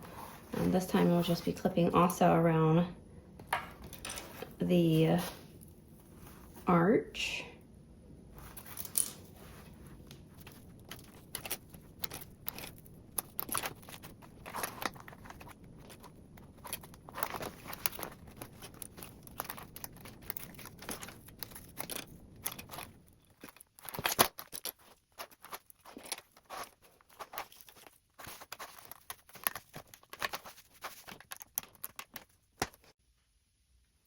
Again, we're going to top stitch along the top edge, keeping our handle and zipper out of the way, and then baste around the remaining of the perimeter, all with that 1/8.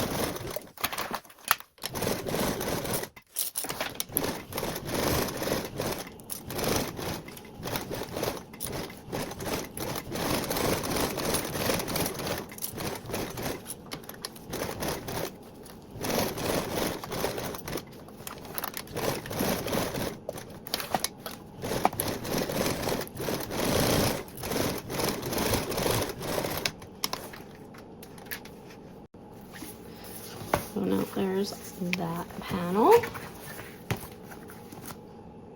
Okay, and now we are going to do the same measurements that we did on the back panel with this panel.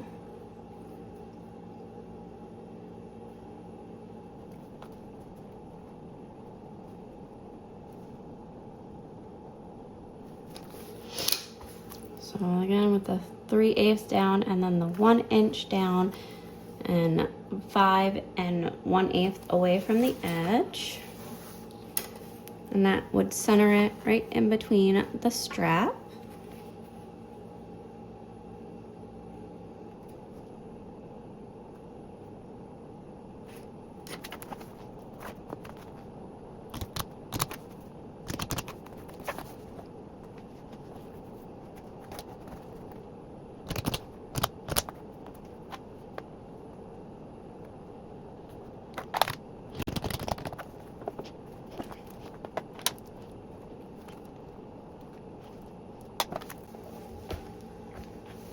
Again, make sure that you are protecting your layer and that you're not going to punch more through than just the strap.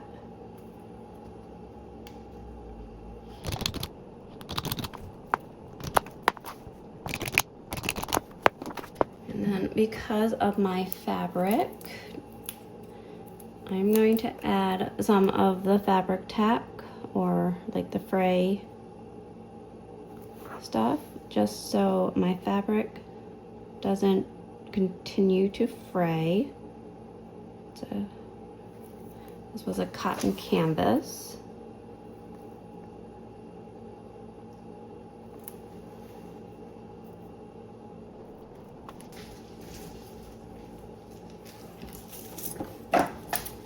And then this will be the sets that you use your matching rivets on.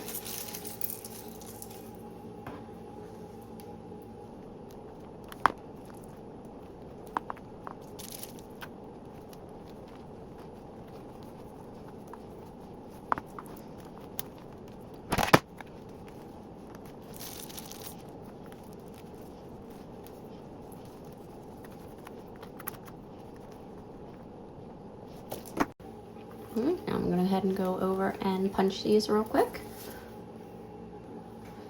And then there's our front panel. Now remember, it is very important to make sure that you've set your rivet on your front and your back panel before continuing, as if you wait until the final assembly, it gets a little bit tricky. It is doable, but it's a whole lot easier to do it when these panels are separate. I'm gonna go ahead and set these off to the side, and we're going to work on our zipper pocket. For the insulated pocket, for this next part, you will need 2 of your pieces of AA1. If you're not adding insulation and prefer a unstructured pocket, you can skip to the next step. But you will take these pieces The wrong sides are together. Take those and you're gonna sandwich a layer of your interfacing in between it. Now I'm using the Insta-Bright. There is really no right or wrong side. It's the same on both. If you are doing one that has a silver fully on one side versus the other, you will put that on the side that you want to go towards your pocket. So the inside of your pocket would be where it would face. Just gonna clip loosely around.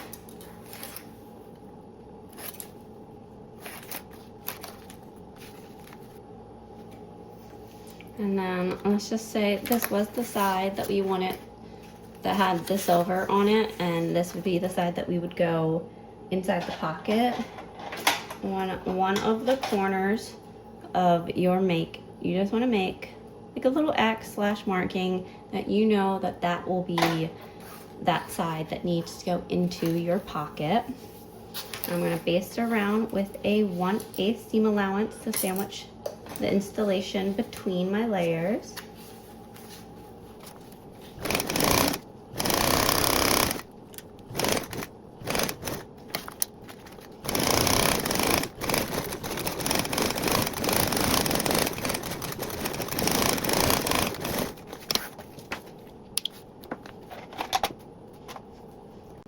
And then you can put those off to the side and grab your piece of AA3. Now if you're making the insulated pocket or want a structured pocket, you will have 2 of these pieces.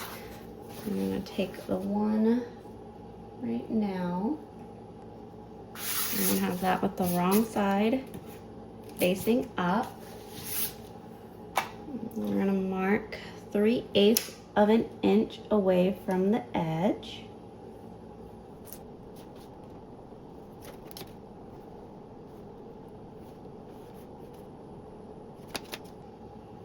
And then I'm going to fold it to where this edge meets on that marking. And then fold the short edge over along that line with that one seam pressed up against it.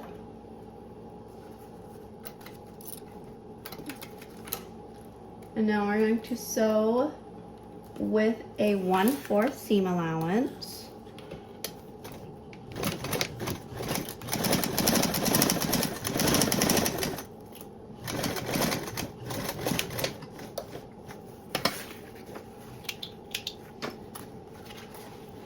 We're going to open this up, and then you're going to press the seam to close up where this raw seam is. So you'll press it off to that one side.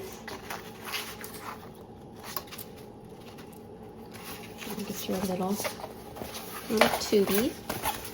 Now, when this little folded edge piece, we're going to top stitch that down with a 1/8 seam allowance.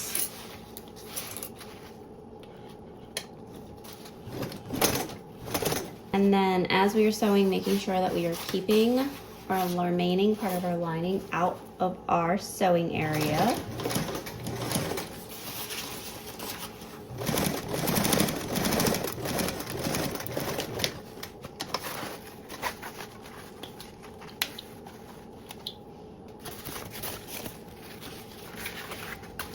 So then if you only are doing a non-structured or insulated version, then you would be ready to move on to the next step. And you would move on to step 28. I'm going to go ahead and repeat the same for my remaining piece of AA3 since I am making the insulated pocket, and it'll be the same steps.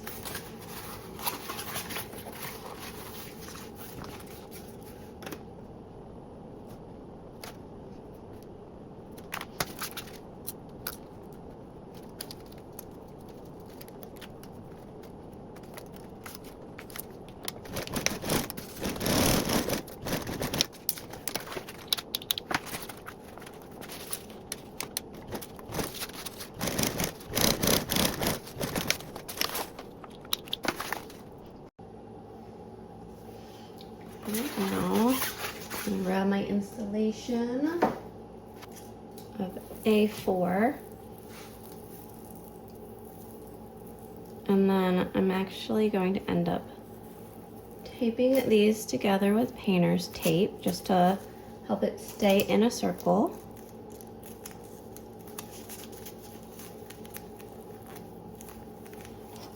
Just gonna reuse the tape that I took to hold my slip pocket in place.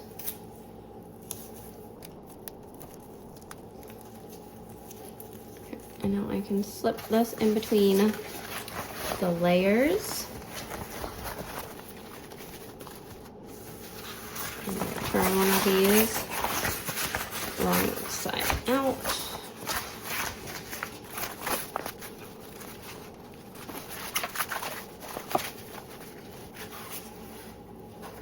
And line up my seam. And then clip around. Again, if you are using one that has a right or wrong side for this, the installation, you will want to make a mark on your fabric to let you know what side has the silver on it, so you know that's the inside of your make for the pocket.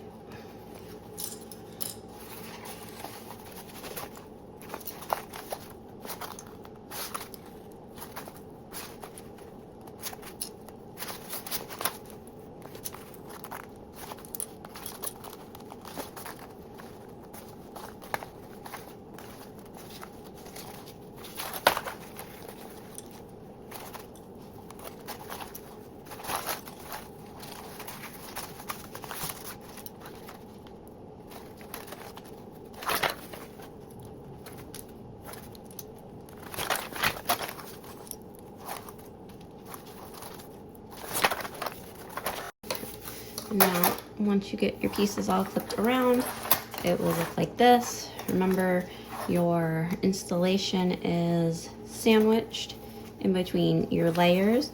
Your right sides of the fabric are facing outwards. If you want a very nice structured pocket, you can line up those seams to help. And then you are marking your right side of your fabric that you want to be inside of your pocket.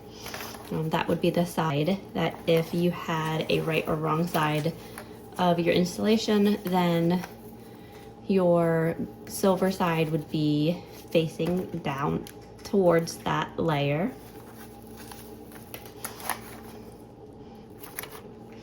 And then just to touch base on why we did the tape of the installation versus sewing it, you want to limit the amount of punctures that you are putting into that fabric, as that way it will help keep things cooler or warmer. It keeps that installation in and less room for temperature change with holes made in it. So if you tape it, you minimize that risk. And it also helps bridge that gap of the fabrics. Right, now we're gonna go base around both of these edges with a 1/8 seam allowance.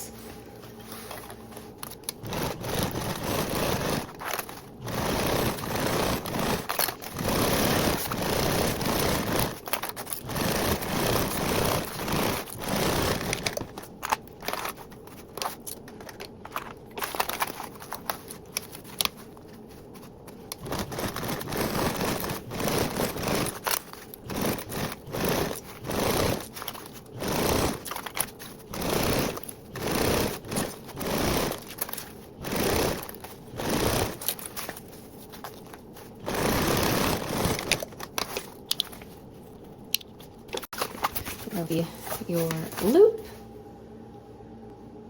Now we are to the part of the instructions for this pocket that are the same no matter if you are making the installated version or not.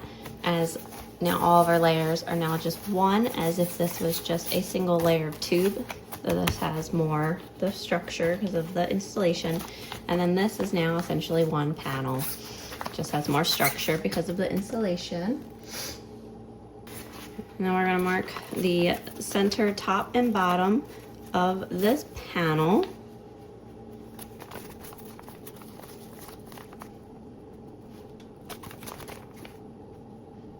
And we're going to find 2 center points on the tube part. Now, if you want a more structured pocket, it helps to have this seam at the top of your panel. So that's going to be my one center. And then I'm going to find the other part of that center.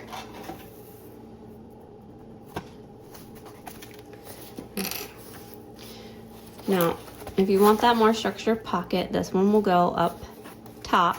So you want to find your other center point, which is this bottom one. Now, you want to look at your fabrics and where you made your markings so you can ensure that your silver sides of your fabrics will be touching. So this is interior pocket and this is interior pocket, and they'll touch. And clip all the way down to almost the end.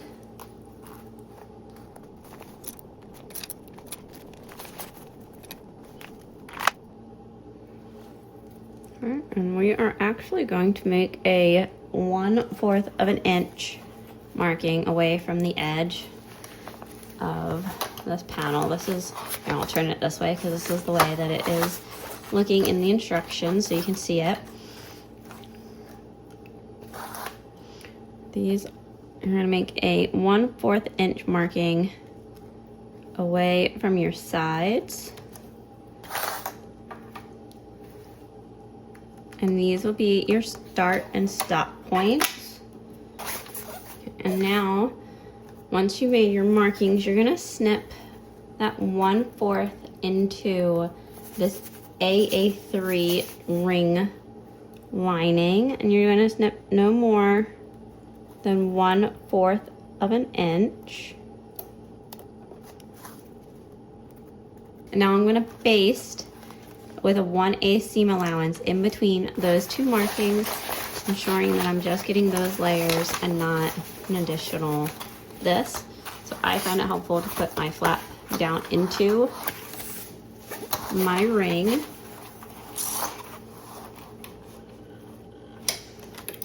Okay, I'm just gonna baste with that 1/8 seam allowance.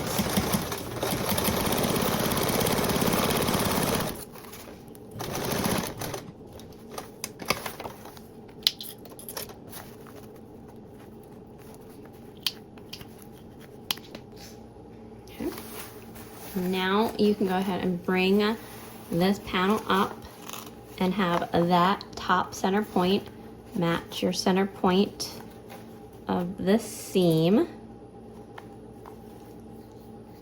And you'll continue to clip around. And now you are going to be clipping it on the outside. So this is all your exterior part of the fabric that you'll see when you look down into your bag. And then this will be your view looking into that front pocket.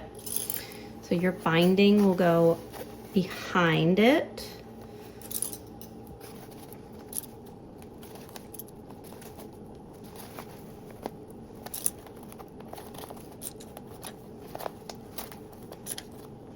This is where that snip into this lining will help you meet it out on that corner.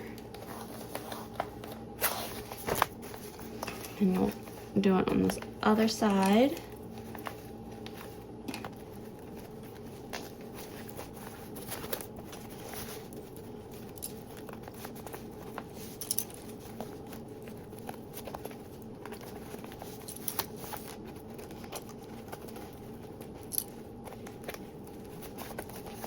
Okay, so now you can go ahead and sew around this and baste it on with a 1/8 seam allowance.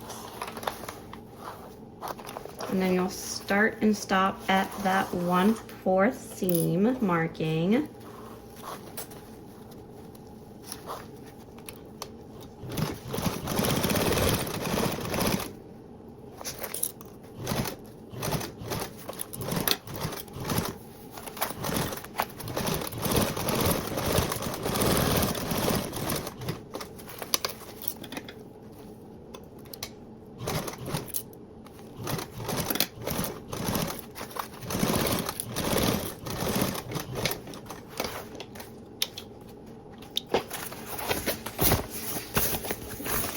Here's the start of that pocket.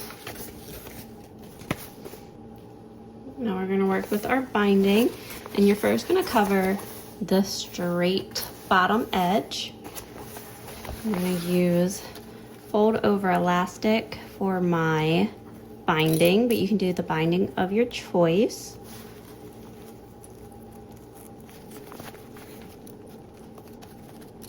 And then I want to say this binding is 3/4 of an inch.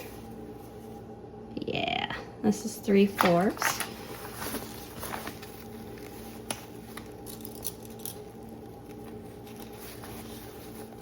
But you can definitely use 1 inch.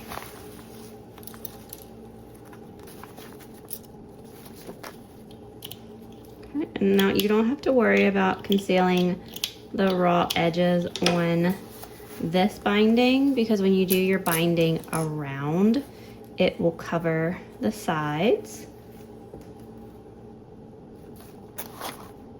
I'm going to sew with a 1/4 seam allowance.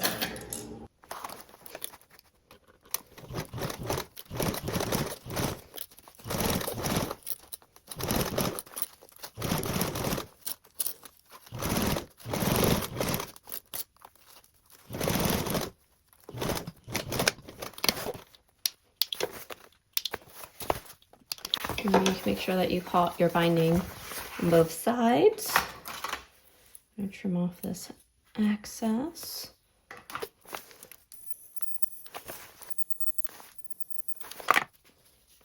Okay, and now this time I'm going to go around the edge. So I'm going to fold back my fold over elastic by like 3/8 so that I can close in that raw edge. And then fold that over. And then I'll make my way around.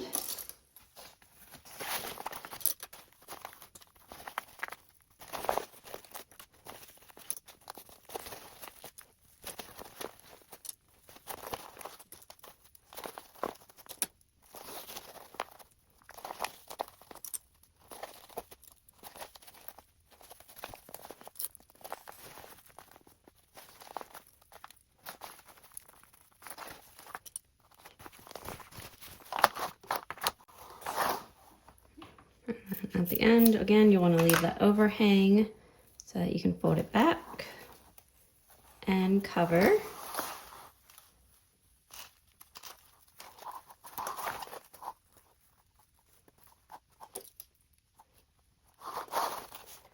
And then again, you're going to sew with that 1/4 seam allowance.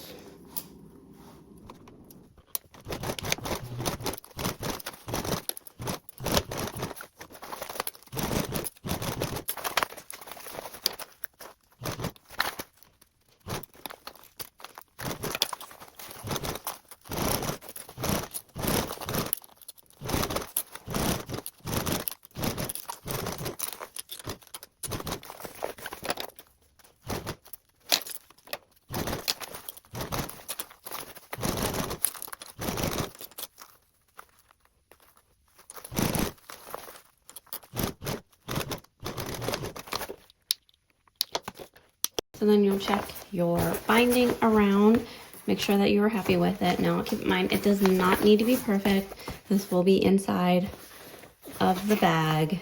And this area does get pretty scrunched up and stuff, especially if you like to move it up and out of the way. So it does not need to be perfect, but it does help to use a thread that doesn't stand out or is the same color as your binding. I'm going to go ahead and place this off to the side. Keep in mind that this is how it should look. When you look into your pocket, you should not see any binding. Your binding should be on the outside back of your on the pocket. We'll place this off to the side and we will work on our front zipper pocket. Now for your front zipper pocket, you want to take your lining and have that right side up, and then take your zipper tape of ZAA and we're going to singe our ends.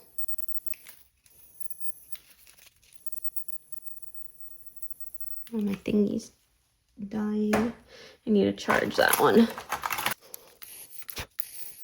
That's why I usually don't use my single arch one zipper tape. Things get intense. Okay, so now before I move on, I'm gonna look at my zipper tape. I'm gonna see what side has that tooth lower, and I'm gonna mark it. I'm gonna do that on both sides because this zipper is going to get fully separated, and this will help getting those pulls on easier and evenly. So I just made a mark on the inside of my seam allowance with what side my tooth is the lowest. I'm going to separate the zipper. I'm going to find the center of it.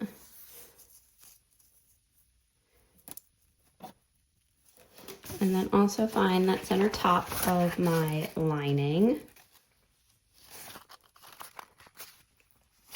Now with this, you are going to be working with your lining first. So that way you're able to trim your exterior fabrics around the curve easier. So you're going to have your lining right side up. And I should probably press this again, but we're going to move on with it. I'll press it after I make the bag. You're going to have your lining right side up and your zipper teeth right side up.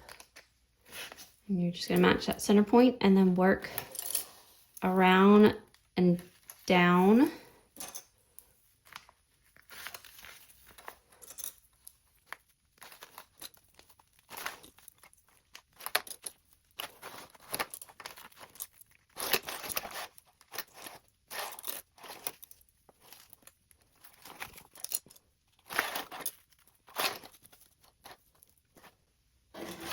Now you can base this on with a 1/8 seam allowance.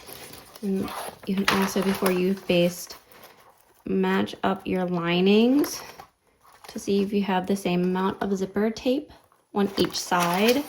That will let you know that your zipper tape is evenly distributed around your lining. Okay, again, I'm going to base with that 1/8.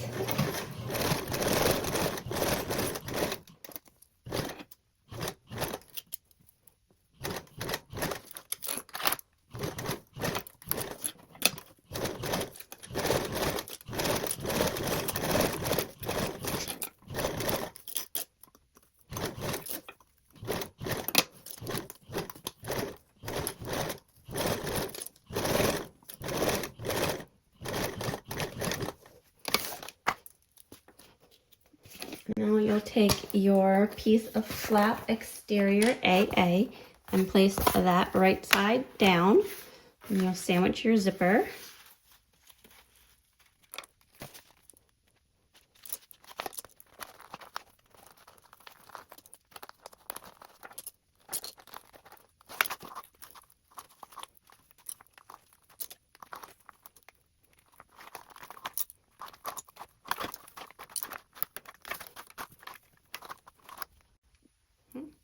And I'll sew around with a 1/4 seam allowance.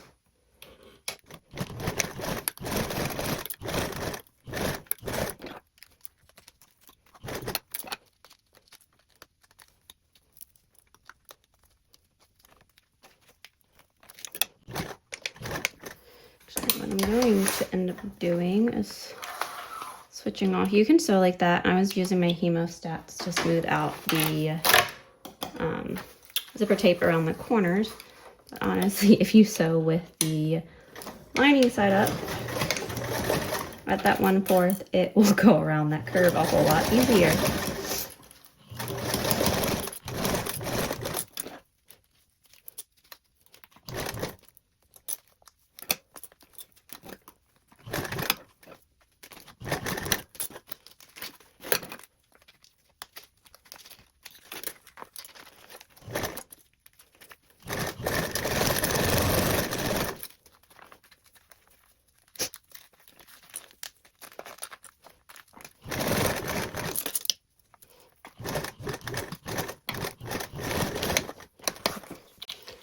And then before you trim, you can go ahead and give your pocket a turn out, just to ensure that you are happy with your stitches along that zipper tape.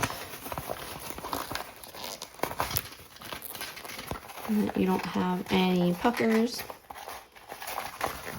or folds happening. And to ensure that you're happy with it, then you can go ahead and turn out to snip your fabric. And once you're happy with your stitches, then you can go around and just around the curve, not touching the zipper tape or cutting into it or snipping into it.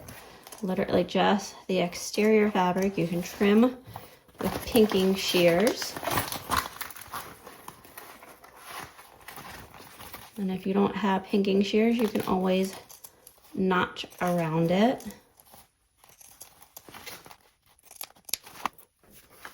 And you can turn out.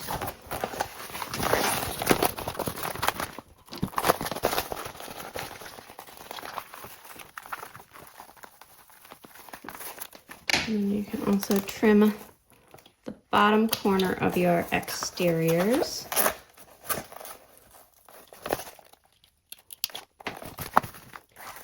If you did insulated fabric, then you would want to put the silver side up this way. Even if you didn't do an insulated one, either which way, this panel should be getting a piece of stabilizer. This is your front panel's pocket.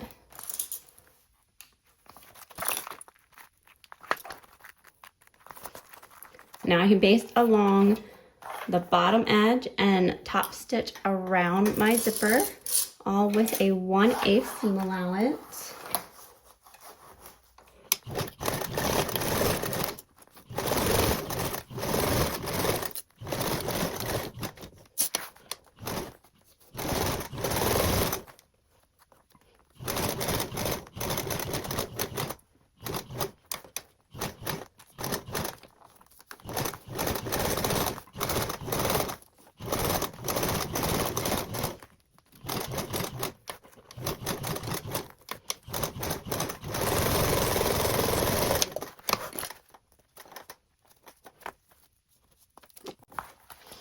And there's our panel. Now you can set this aside while we work on putting the zipper onto our front panel exterior. Now you'll grab your front panel, and we're gonna find the center of our arch.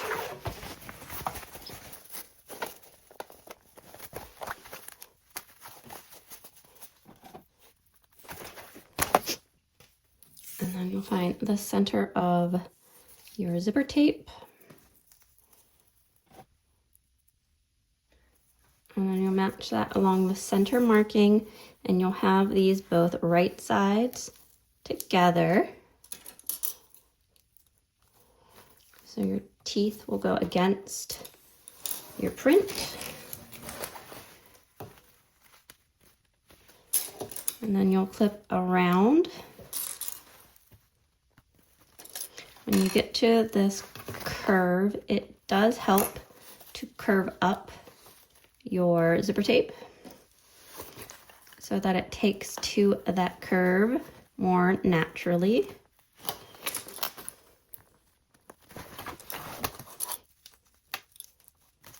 And depending on your fabrics, you can kind of straighten this out and sew like that.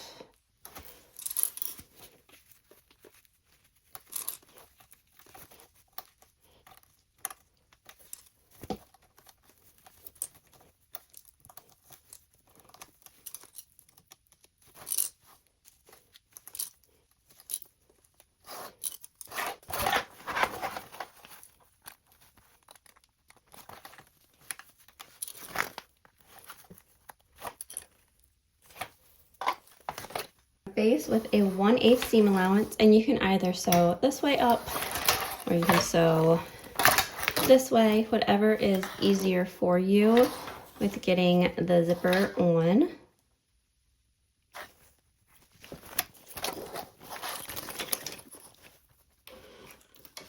Again, basting with that 1/8.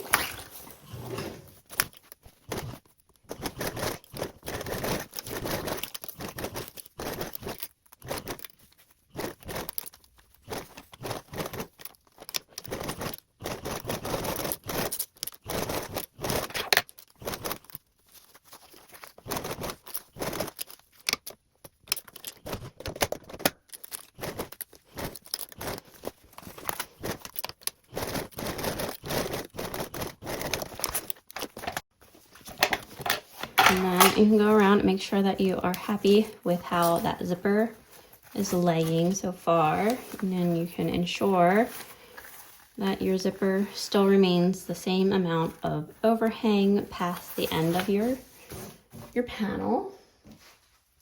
Okay, so now we're going to attach our pocket into our panel. This is probably one of the more challenging parts of this make besides the final top stitching. So if you haven't taken a break already, right now is a really good time to do so. Get a stretch in before you do this. It just can be more challenging depending on your stabilizers and your fabrics that you chose. You're going to take your fabric, you're going to take your pocket, and we're going to stick it wrong sides together. Saying it that way sounds weird. You want to make your exterior part of this pocket face your lining, and you're going to match that center point, with your top of your panel / that seam if you put it on top.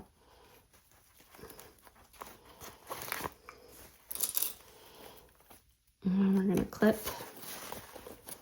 around, and you are pulling this seam up into that front of the zipper because we are going to bind around here. So we're clipping towards the front. You're not clipping back here.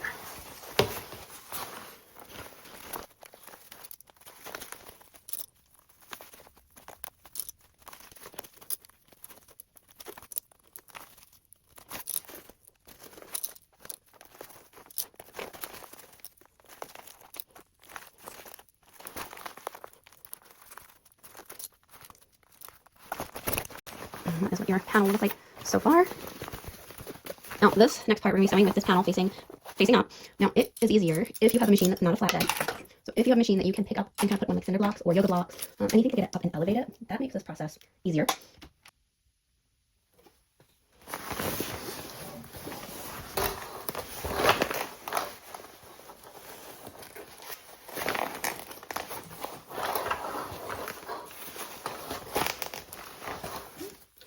Now, this looks like I'm sewing with the panel down, but I'm turning this piece. So when I finally get to around here and work around the curve, this piece will then be up. Right, you're gonna sew with a 1/4 seam allowance.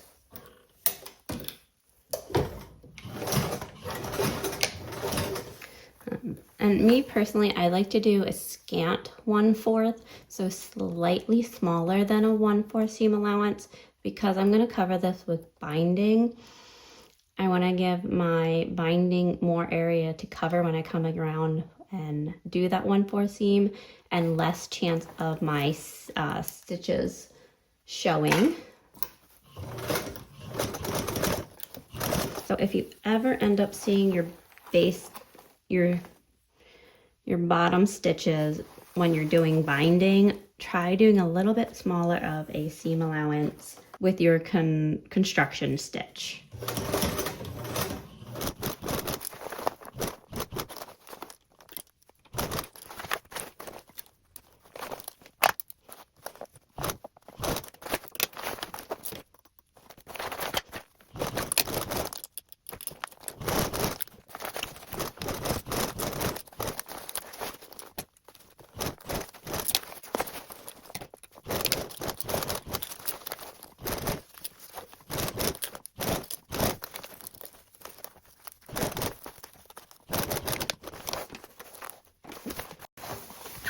You can go and check your stitches, and if you are happy with them, make sure that there's no crazy puckers going on around your main panel.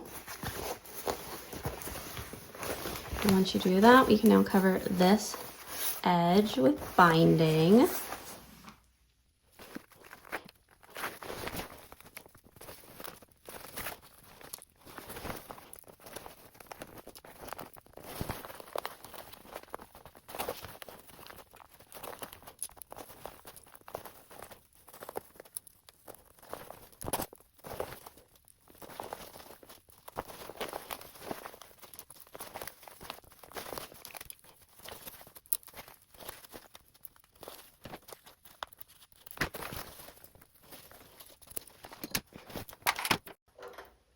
Now we're going to go around and sew with a 1/4 seam allowance to sew on our binding. Tips for sewing on the binding is to make sure that you have matching thread that matches your binding color, so your stitches are less noticeable. Keep in mind that minor imperfections on this binding is perfectly fine, as this is the one that will end up curling up into the bag a little bit. So don't stress. Going around the curves, it can help to lower your stitch length, so that way your takes to the curve. So our binding on the same way that we just attached everything. So with our panel up, even though it looks like it's lining up, panel up.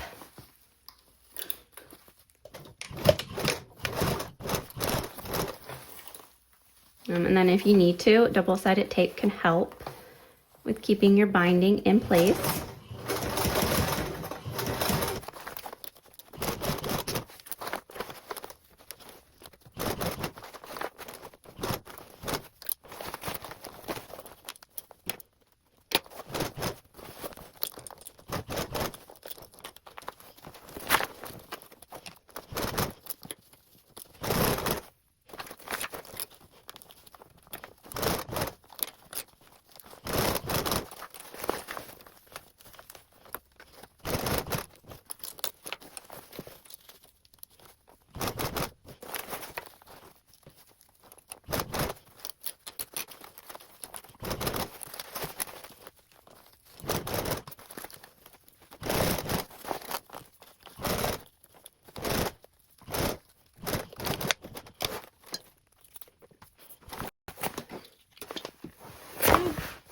Now you can go around and check your stitches, make sure that you caught your binding on both sides.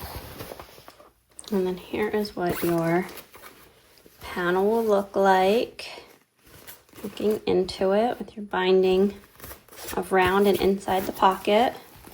And then your lining side, with your binding back along here.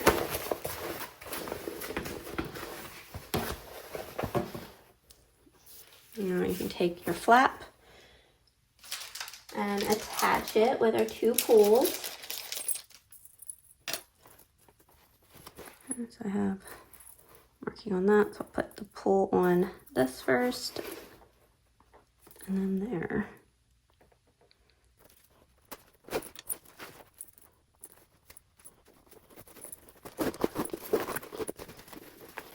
All right, you check that your pocket lines up correctly, and then you're gonna clip this bottom layer, keeping your interiors right sides together.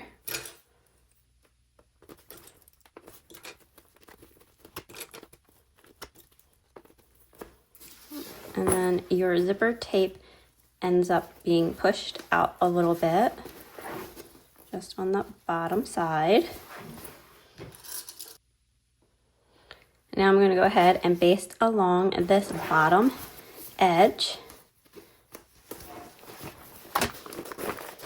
And you can either do panel up or panel down. I like doing it with my lining up just because of this pocket. I can scrunch it out of the way this way.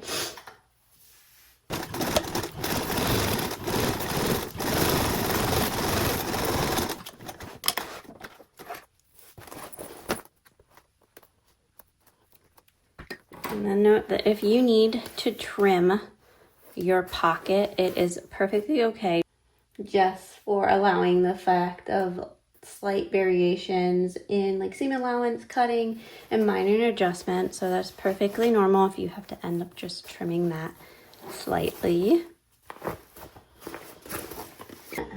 And now our front panel is complete. We can set aside while we work on our base.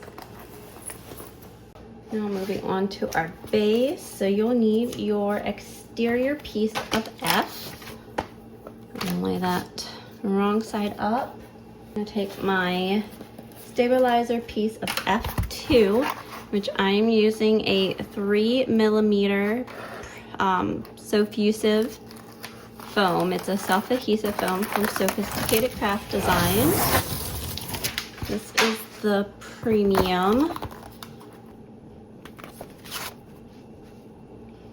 Now, if you are doing it to where you have, you're gonna do it with 2 pieces and you're using a sew-in, you can take double-sided tape and put strips down to hold your first piece of stabilizer in place. And you can either do these markings on either side. I like doing mine on this side, on the right side of the fabric, mainly because you're top stitching this part. So I like to be with this fabric facing up versus my foam. You're gonna measure up 1 1/3, and we're gonna draw a box that's that far away, all the way around the perimeter.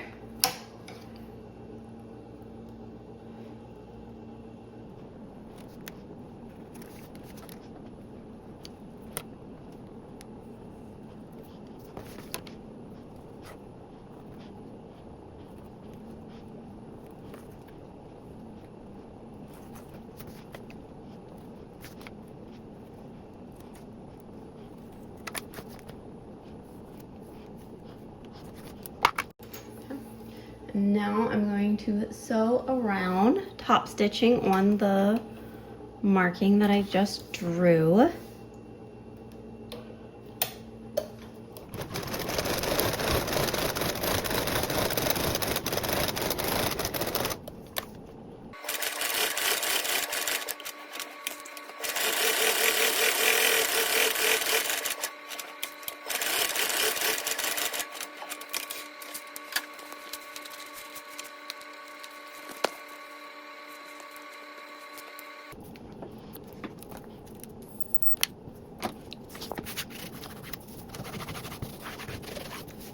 Now you can either take the placement markings from step 35 for your purse feet, or you can grab your pattern piece. Alright, and then I'm gonna transfer over those markings. got 5, so don't forget to do the one in the middle.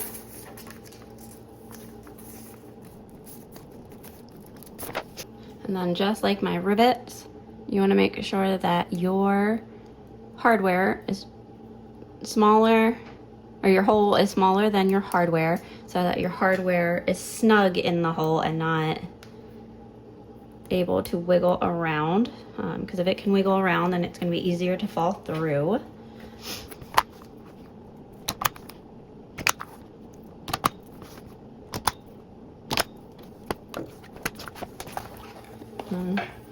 Put our screw in, and I personally like putting a little bit of glue in my screw area before screwing on. Just don't put too much that it ends up getting out onto your fabric, but this will help ensure that that screw stays locked in place.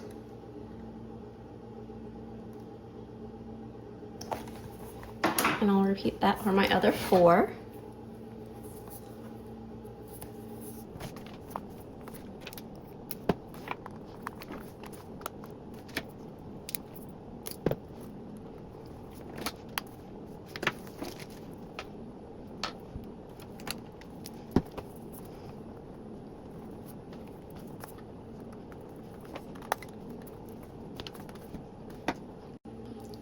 And then for one, add it extra security for them just not twisting around, and then also for protecting our liner, put some tape over top of the screws.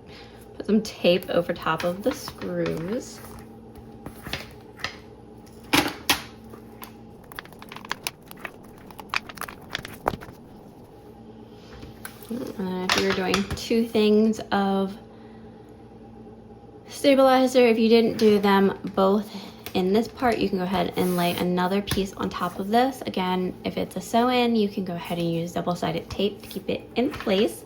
If you used a self-adhesive that was like 1.5 millimeters or even 1 millimeter, you can just adhere that on top of yours. So it just depends on your stabilizer preference for your base. I'm gonna set this aside while we work on our assembly for the front, back, and base. Now you're gonna take your lining piece of F1 and have that wrong side up. And from one of your long edges, you're gonna mark down 3/4 of an inch. Now if you are using a directional print, your print would be this way. So right here would be the top of your print.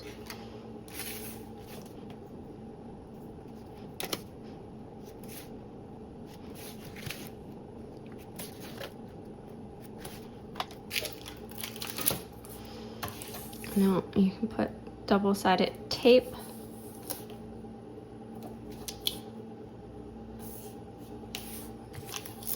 along there.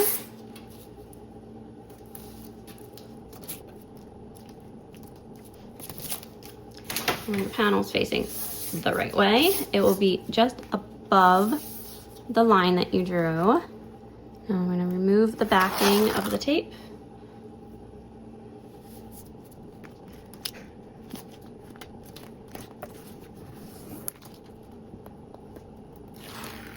There we go. I didn't try to take my whole tape with it that time.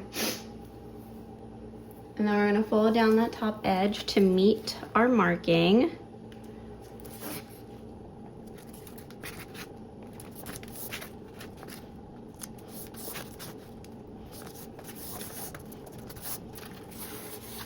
And we can put this off to the side for a moment. And you're gonna grab your front exterior, which honestly, if you open up this pocket a little bit, it helps to let the air out of it so your panel can lay flatter. You'll grab the base that we made with our purse feet and align that along the bottom, right sides together.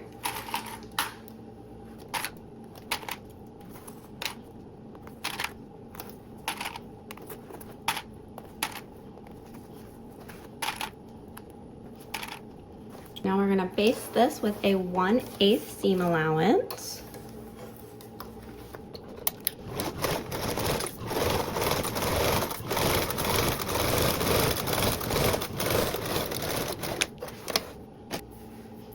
Flip over to our lining side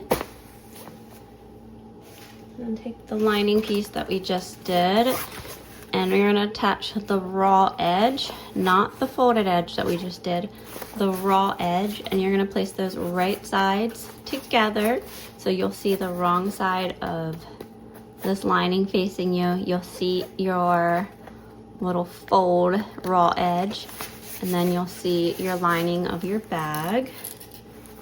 So those are right sides together along the raw edge.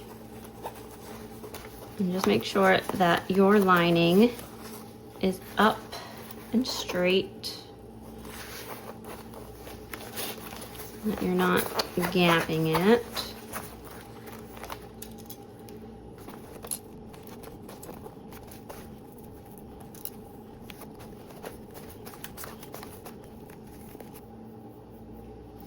And then sew with a 3/8 seam allowance.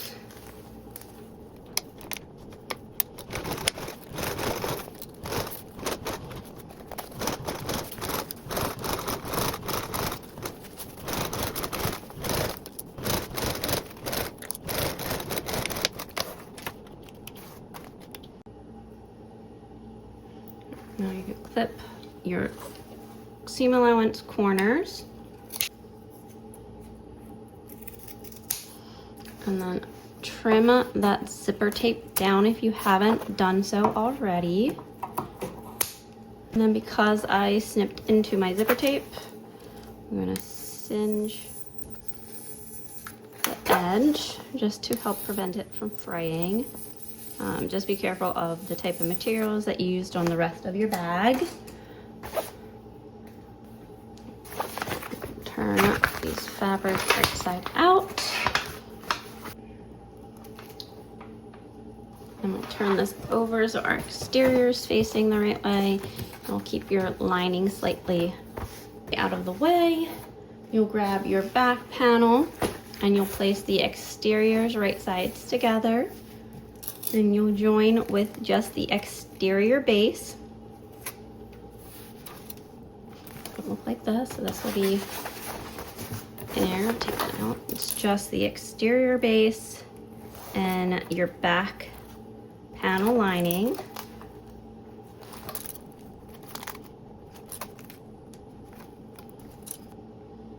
And now we're gonna actually sew this one with a 3/8 seam allowance. Yes, this one's done differently than the other exteriors were because of how this lining will be attached. So you're doing your main connection seam now.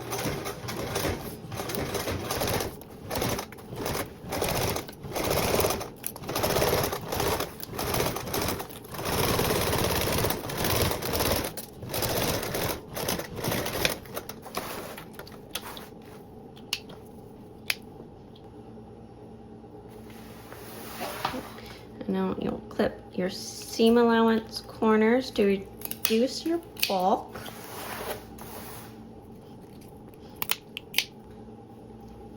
And we'll flip over to our lining side.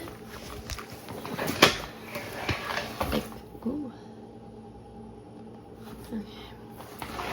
There's our front panel. Here's our base, and then our back panel. Okay, and now we are going to take double-sided tape and place that along our 3/8 stitch line.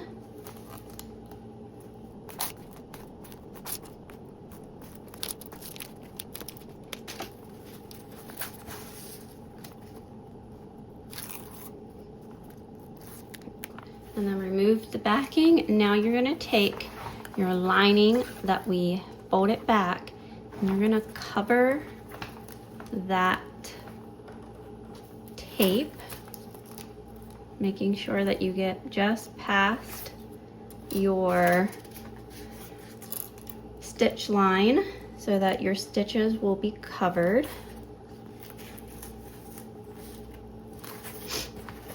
A good thing to also do is to just clip along your base side, and that will tell you how much lining you have to work with.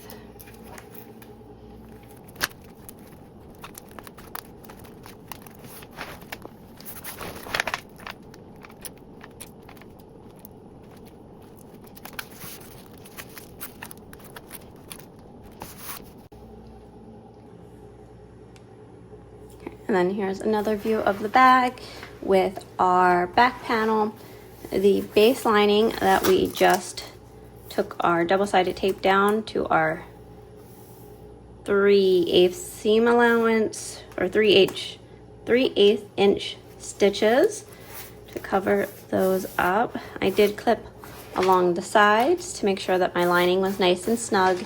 And then here is my front panel. Flip to the other side so you can see the exterior. Now what you're going to do is we're going to top stitch along our base perimeter with our seams pressed towards the base. So that's just keeping these panels flat so that these seams go down into the base like they are when they're laying in this position. We're going to go ahead and top stitch around with a 1/8 seam allowance. I'm going to do this side into my back panel first, just to ensure those stitches get caught and I don't accidentally undo them with the double-sided tape by moving my bag around too much.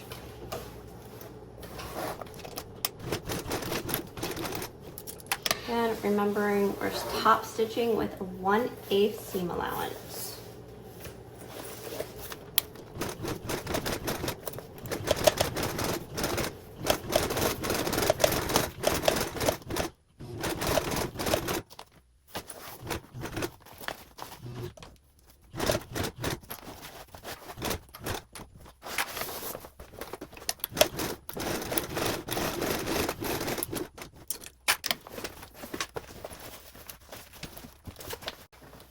When you do top stitch your part by the front panel,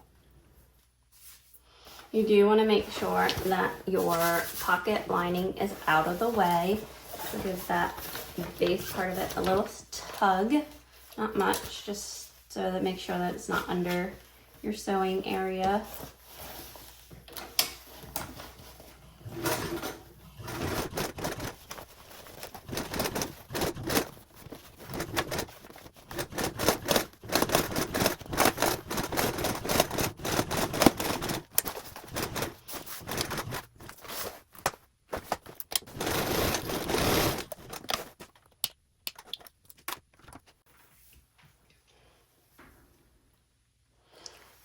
So there's that. Now you can flip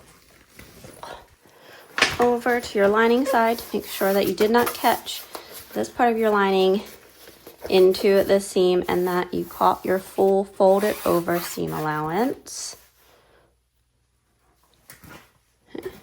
Now you can go ahead and set this off to the side. I'm getting very, very close to the finish line. Now for our side gusset assembly, you'll need your piece of EE2, which is your key leash, and then your swivel hook. You can skip over this section if you are not making a key leash, or you're going to take your fabric and place it wrong side up and find your center of your strap.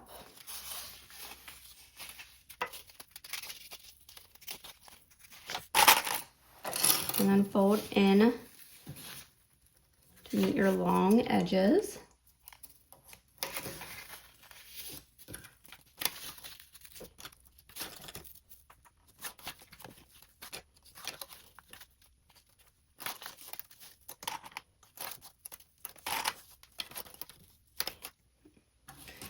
Now you're gonna actually fold this again, but not to conceal your raw edge. And you have a piece that looks like an M at the one end.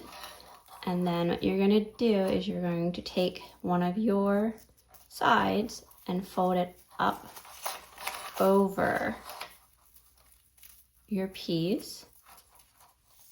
So then you have that little loop and you see all wrong sides of your fabric. And you're gonna sew with a 3/8 seam allowance.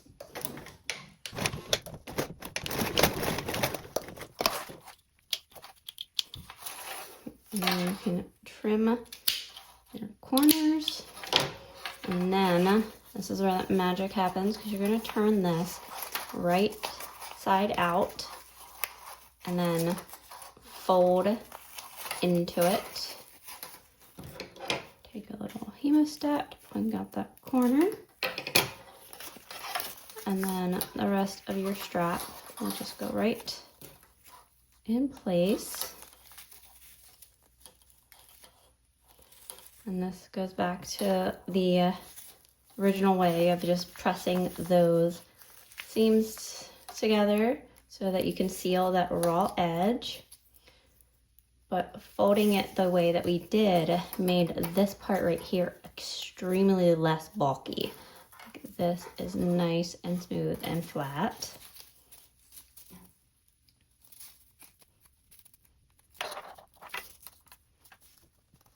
Now you can top stitch down both of the sides with a 1/8 seam allowance. I would recommend doing it the side that has the open seam first.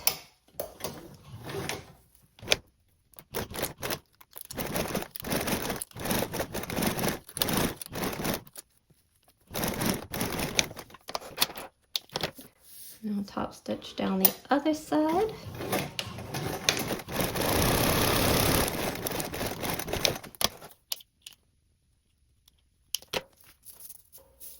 So there will be your strap, and then you can take your swivel hook and attach it to the bottom. Now you can either just stitch across this to secure it, or just put a rivet, or you can do both. Top stitch with a 1/8 seam allowance.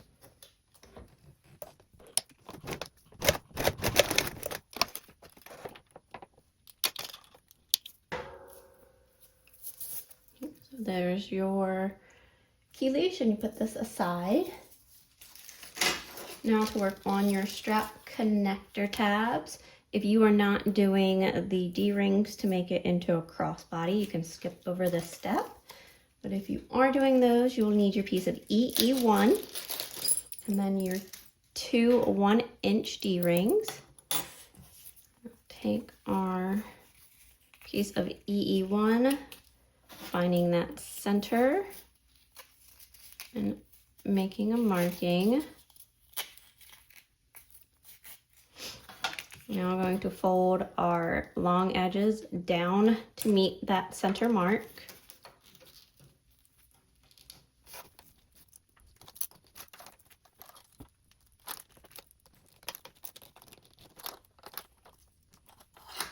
Now I can top stitch down both of these sides with a 1/8 seam allowance.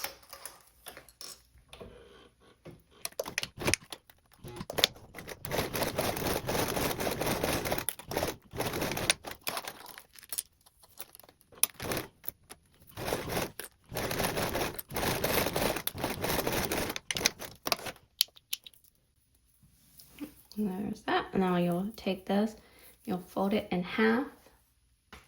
So then you can cut it into 2 equal pieces.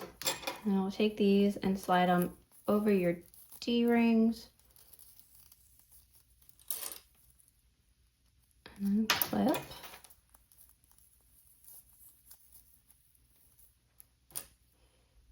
And now you can baste these with a 1/8 seam allowance.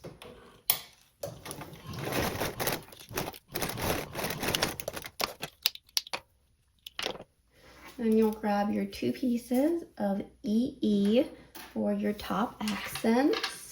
And on the bottom side of those, you're going to mark their center point.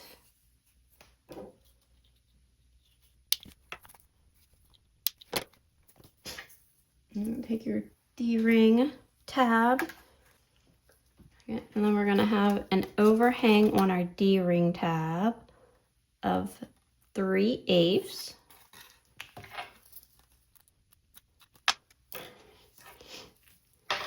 Take one of your D-ring tabs and you're going to center that within this accent piece with an overhang of 3/8.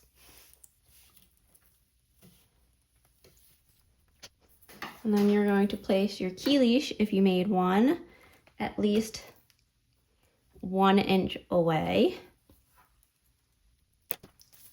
And you're also going to have it sticking up and have that 3/8 of an inch overhang. Make sure that you have this part of your fold facing up so that when you then end up having this inside your bag, that seam is laying towards the actual lining. Okay. And then we're going to base these in place with a 1/8 seam allowance.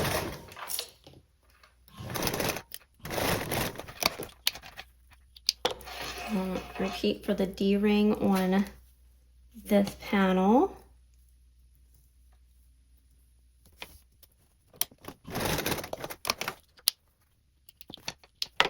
So now ready for our side gusset assembly. You'll need your pieces of E1 lining. And we're going to place those right sides together along that short edge. So your triangle cutouts part are opposite. And your right sides together along the edge that you connected your D-ring. Or the bottom side if you're not doing your D-ring tabs. But even if you don't make it into a crossbody, having those D-ring tabs there for like extra things to clip onto, it's really handy.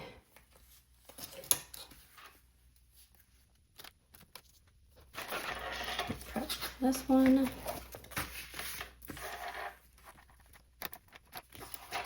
And it helps to have your D-rings pulled down as far as they can go so they remain out of your stitching area.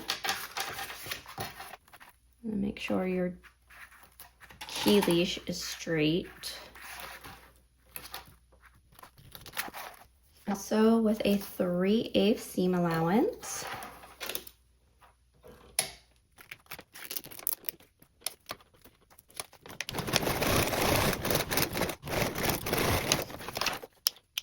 And then we'll trim our corners. Keep my other panel. Again, a 3/8 seam allowance.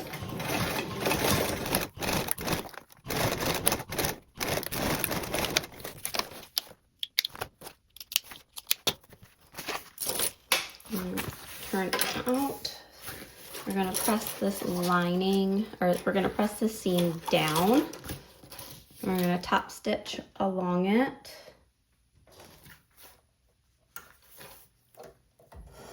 But if you have a key leash, you're going to keep your key leash facing up so you don't top stitch it down. So key leash up, D-ring up and out of the way so you have a smooth time getting over.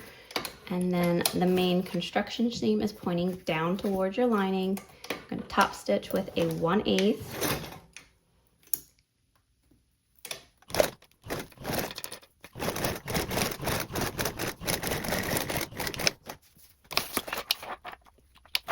And repeat for your other panel.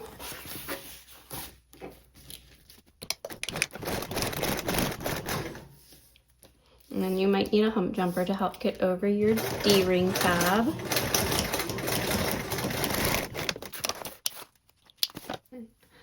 Now you're gonna go ahead and attach your rivet. You'll want it about 1/4 inch centered past the join seam. Depending on the size of your hardware and your fabric, you might be able to do a little bit more or less. You essentially just want it centered within the area that you have available.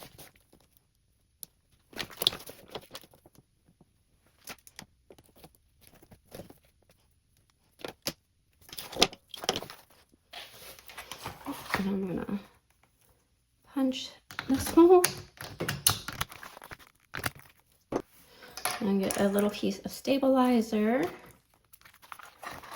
so that you can place it behind your piece just for a little extra reinforcement. And then, as before, I'm going to place my glue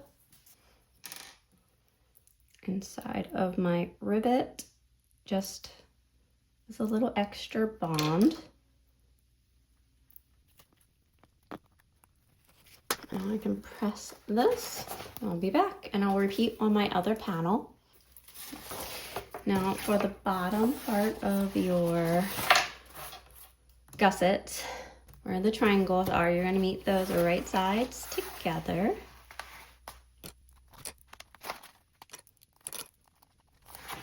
You'll do that for all of your pieces.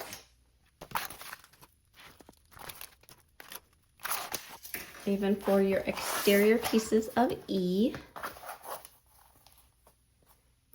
Again, fabrics right sides together.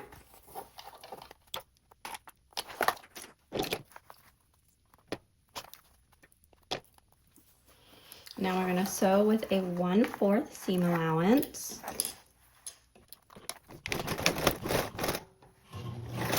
And you will continue to sew until you are off your fabric.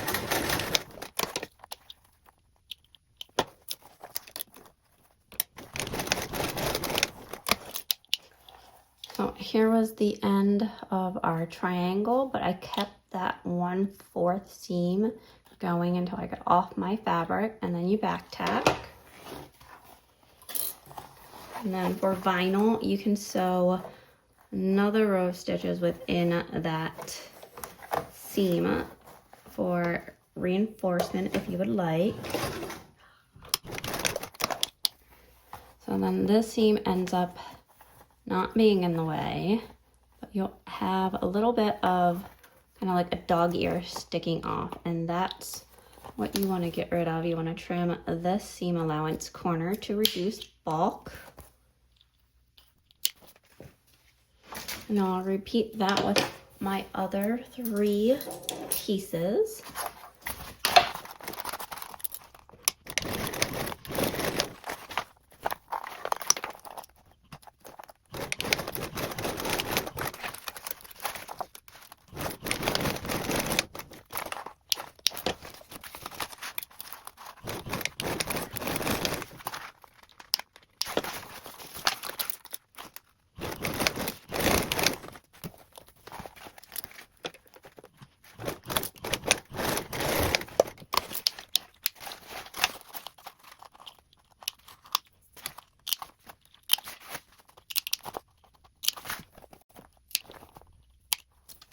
Now we're going to take our exterior and our lining and place those right sides together along the top edge.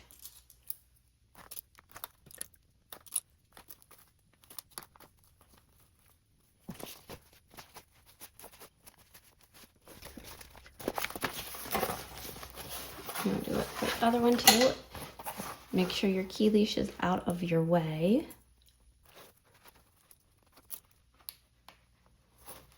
And then I just match the center of these.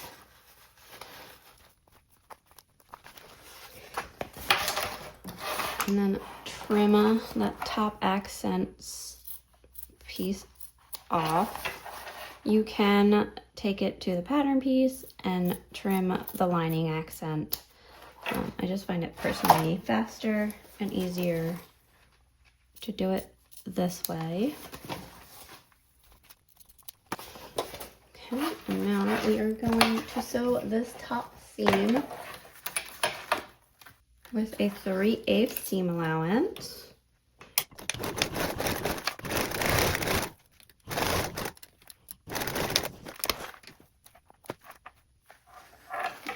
We're going to trim our seam allowance corners at our top to reduce our bulk.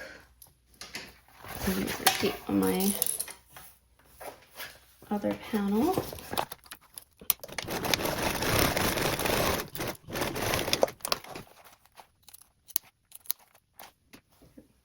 Now you'll need your pieces of E2 for your stabilizer. We're going to get this as close to that top edge as possible. So if you need to, you can use double-sided tape.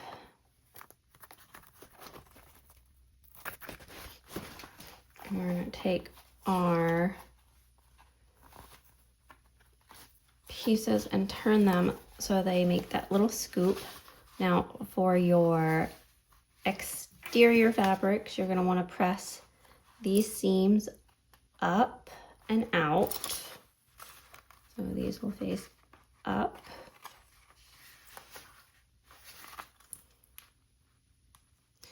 And then for the lining ones, we're going to face those down.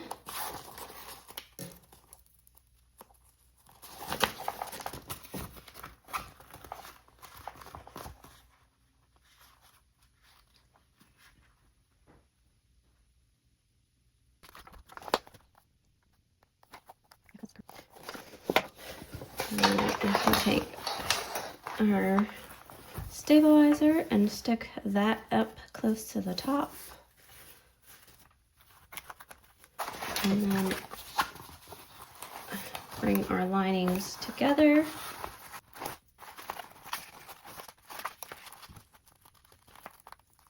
And then we'll clip around.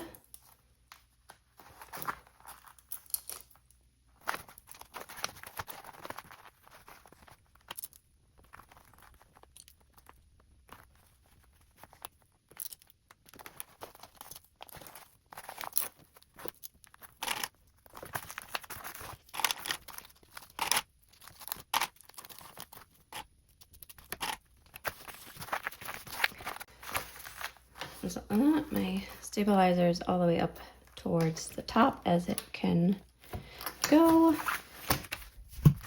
And then I trimmed my top accent slants when I was piecing them together, but if you haven't done so now, you can go ahead and trim a little bit extra off using the exterior, or you can use your pattern piece. I'm going to go around and top stitch the seam and baste around the perimeter, all with a 1/8 seam allowance. Make sure that your hardware is down out of the way.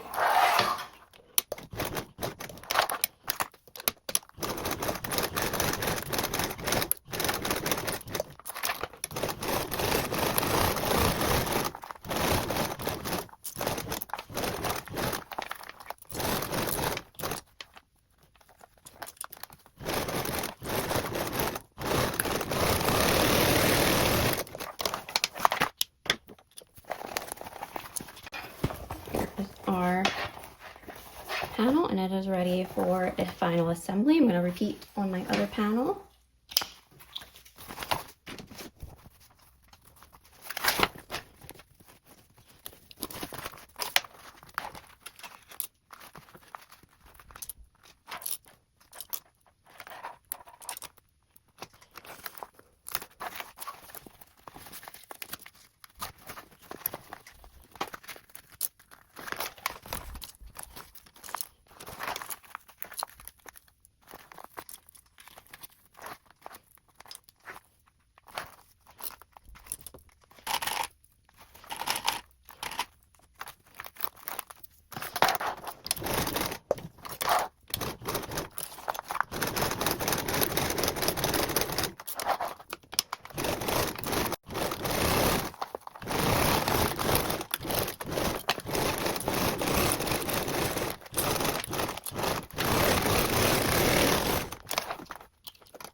is done, and we are now ready for our final assembly.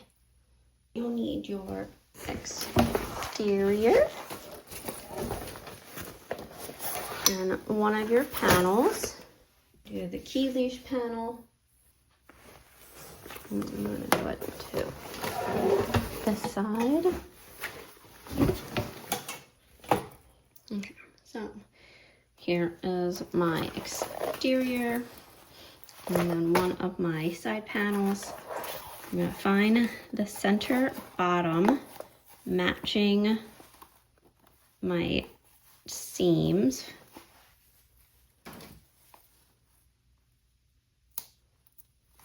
And then I'm going to find the center bottom of my base, which should also be the center of my bag. And then I'm going to match these right sides together, matching along that center point. And then I'm going to clip out. It is going to help you while sewing this to sew this with this panel at an angle up, so you can get from seam to seam attached to your base. That will really help you during your final assembly. I'm going to sew with a basting stitch at 1/8 of an inch.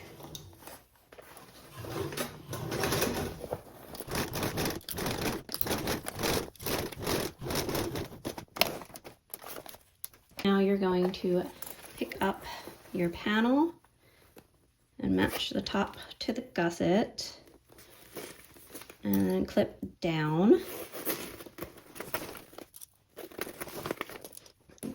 One of the other things I like to do is to open up this flap and to bring this panel into this part of the bag. So that way, when I'm sewing, I don't have to worry about this across my sewing bed.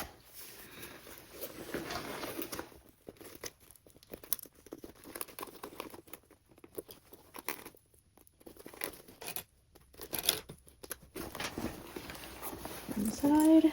Now to do the other.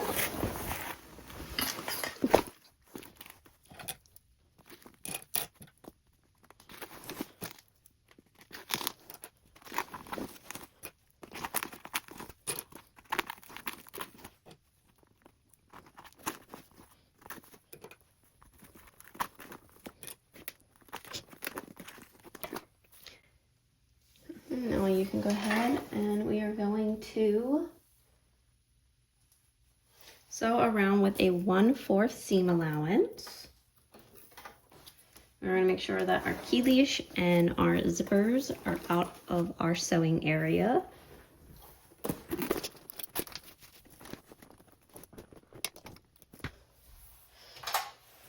It will definitely help to have a hump jumper here.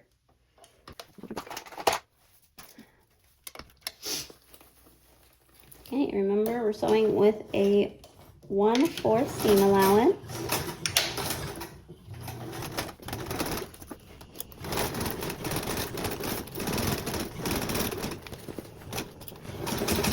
Okay, and going around these curves, you want to push down that panel and pull towards you kind of your base, and that will allow you to curve around this corner.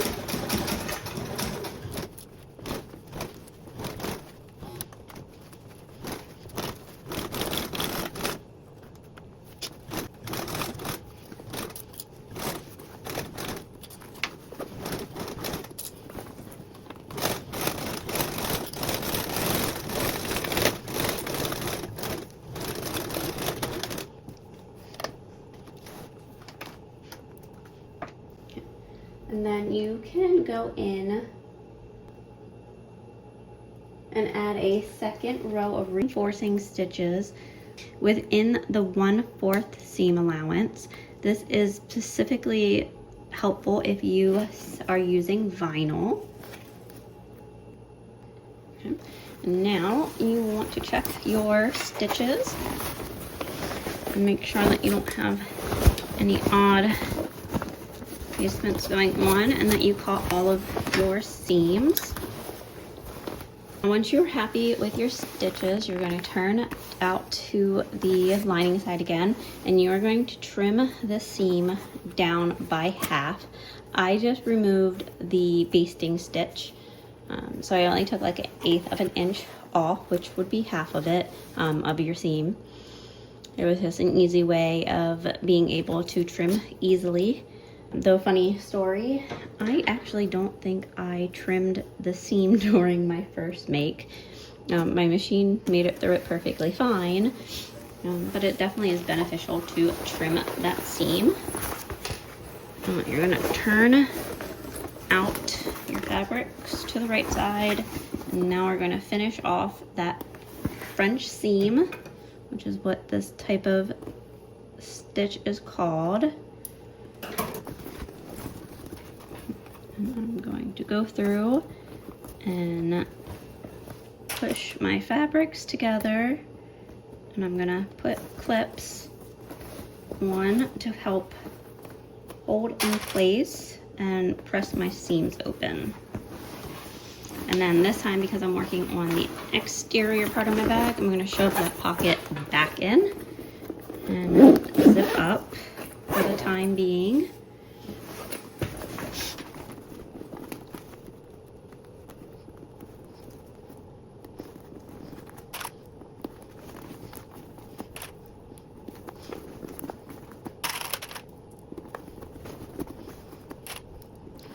Find it helpful to stick my hand in and work out that seam so I can make it as flat as possible.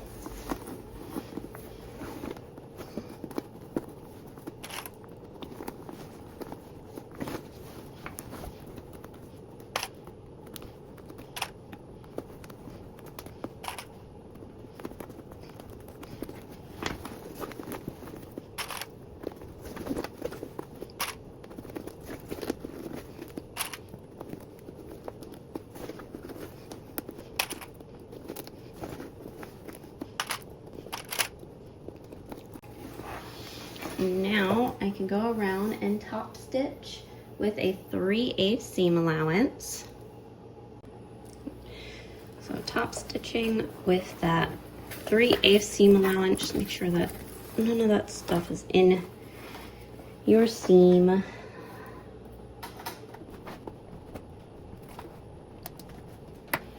A hump jumper really helps at the start. But my hump jumper definitely is not big enough, so I'm using layers of vinyl to help me really get the thickness of my vinyl that I'm using. Again, I'm top stitching with a 3/8.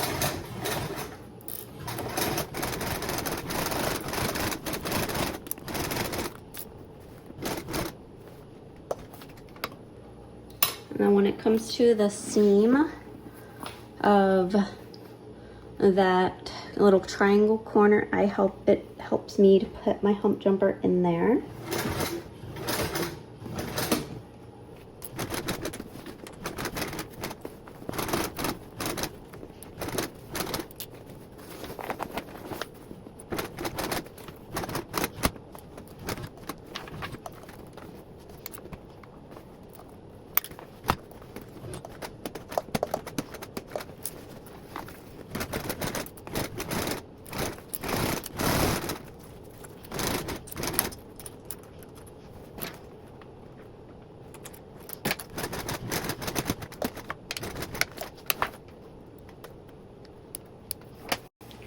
And then check your stitches before going on to the other side. And take a peek in to the bag. Make sure you caught everything and that you don't have a seam sticking out. Now you have to turn the bag back to being lining side out.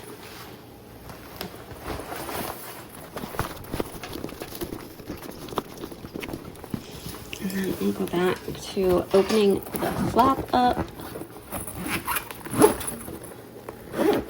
Pull this through. And I'll repeat that process with the remaining panel.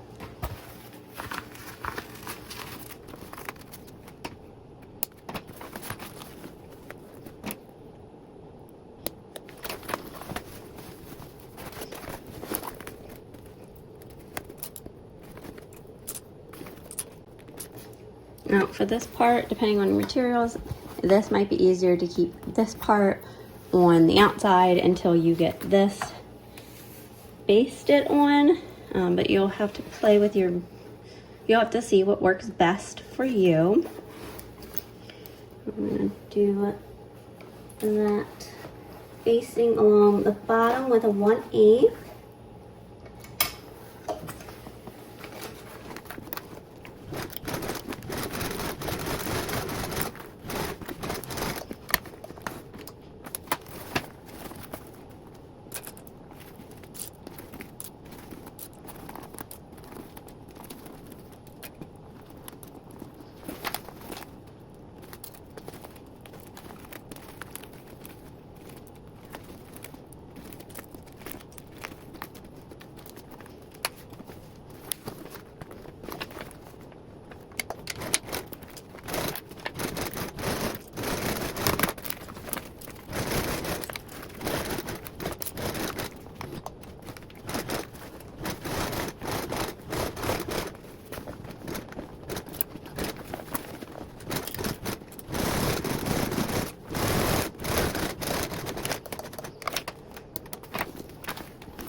Now our final top stitch of 3/8.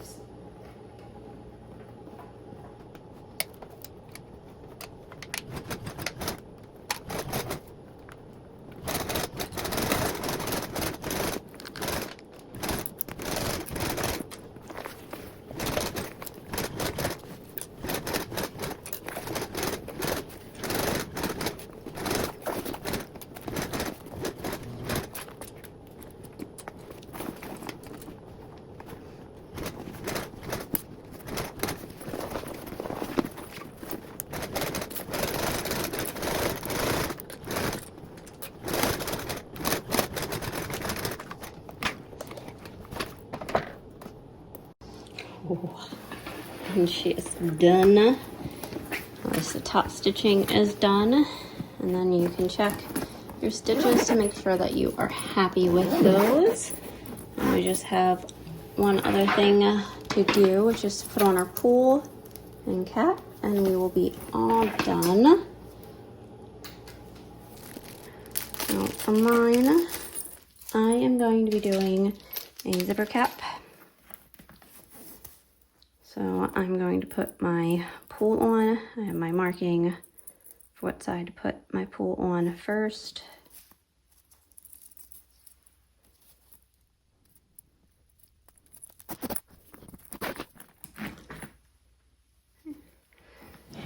And I like to fold, let me put this out first.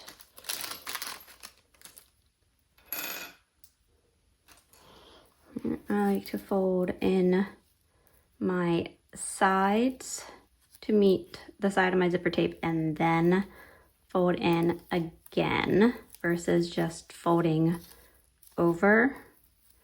But you can do either. I just feel like this gets smaller and can get deeper into more zipper caps this way. And it's a little bit neater of a finish for the back side as it then rolls in a way. So there's that. And now I'm gonna put my little screw in.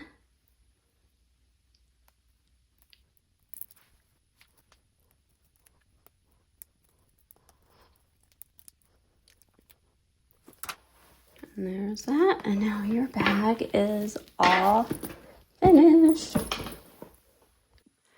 And then here is our finished Savour Tote. I hope you enjoyed making this as much as I did today.